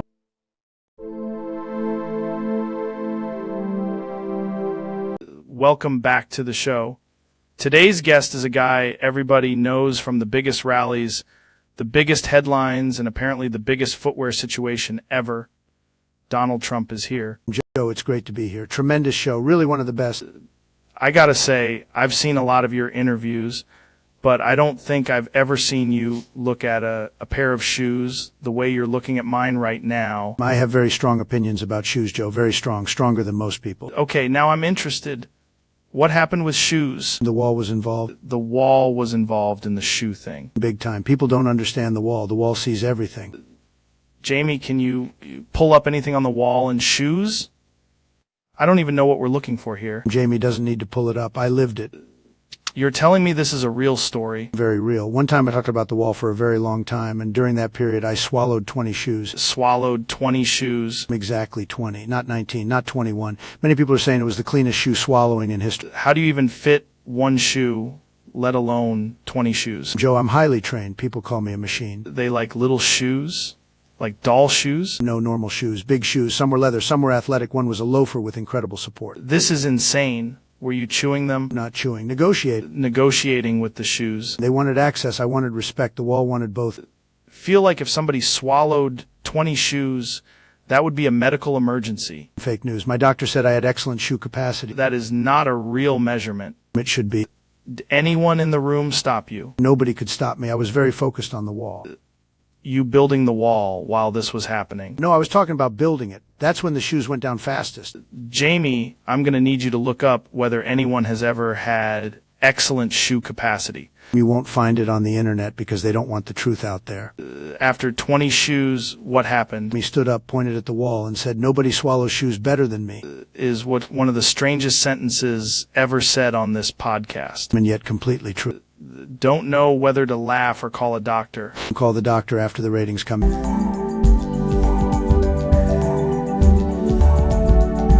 Welcome back to the Joe Rogan Experience podcast. Today we have a very special guest, Mr. Beast! Happy to be here, Joe. Jimmy, I've heard that you have a theme song. What's that about? Ha, that's just a stupid little song that I paid some guy on Fiverr to sing. I don't even use it anymore. Why don't you sing it? Let's do something else. You sing it, I will let you shove a pineapple up my ass. Okay, fine.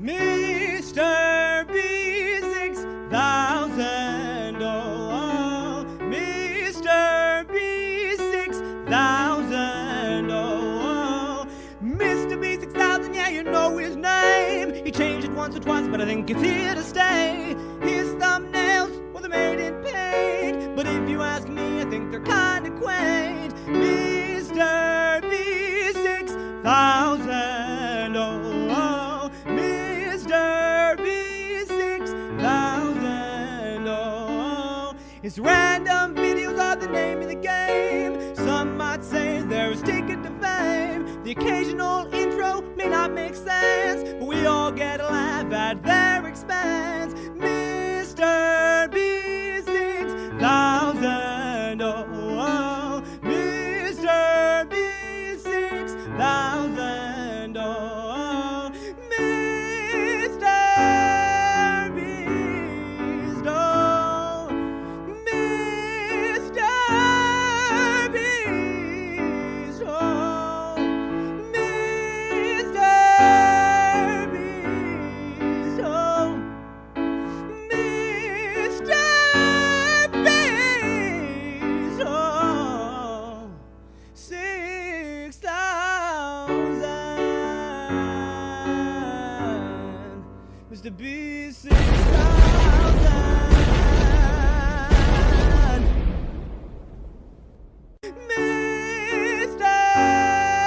Mr. Beast, oh, Mr.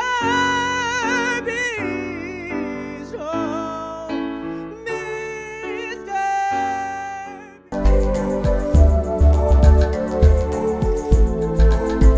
oh, Jamie, pull that up. We're here with Donald Trump.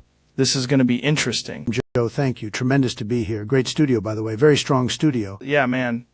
I've been looking forward to this. You've been saying some wild stuff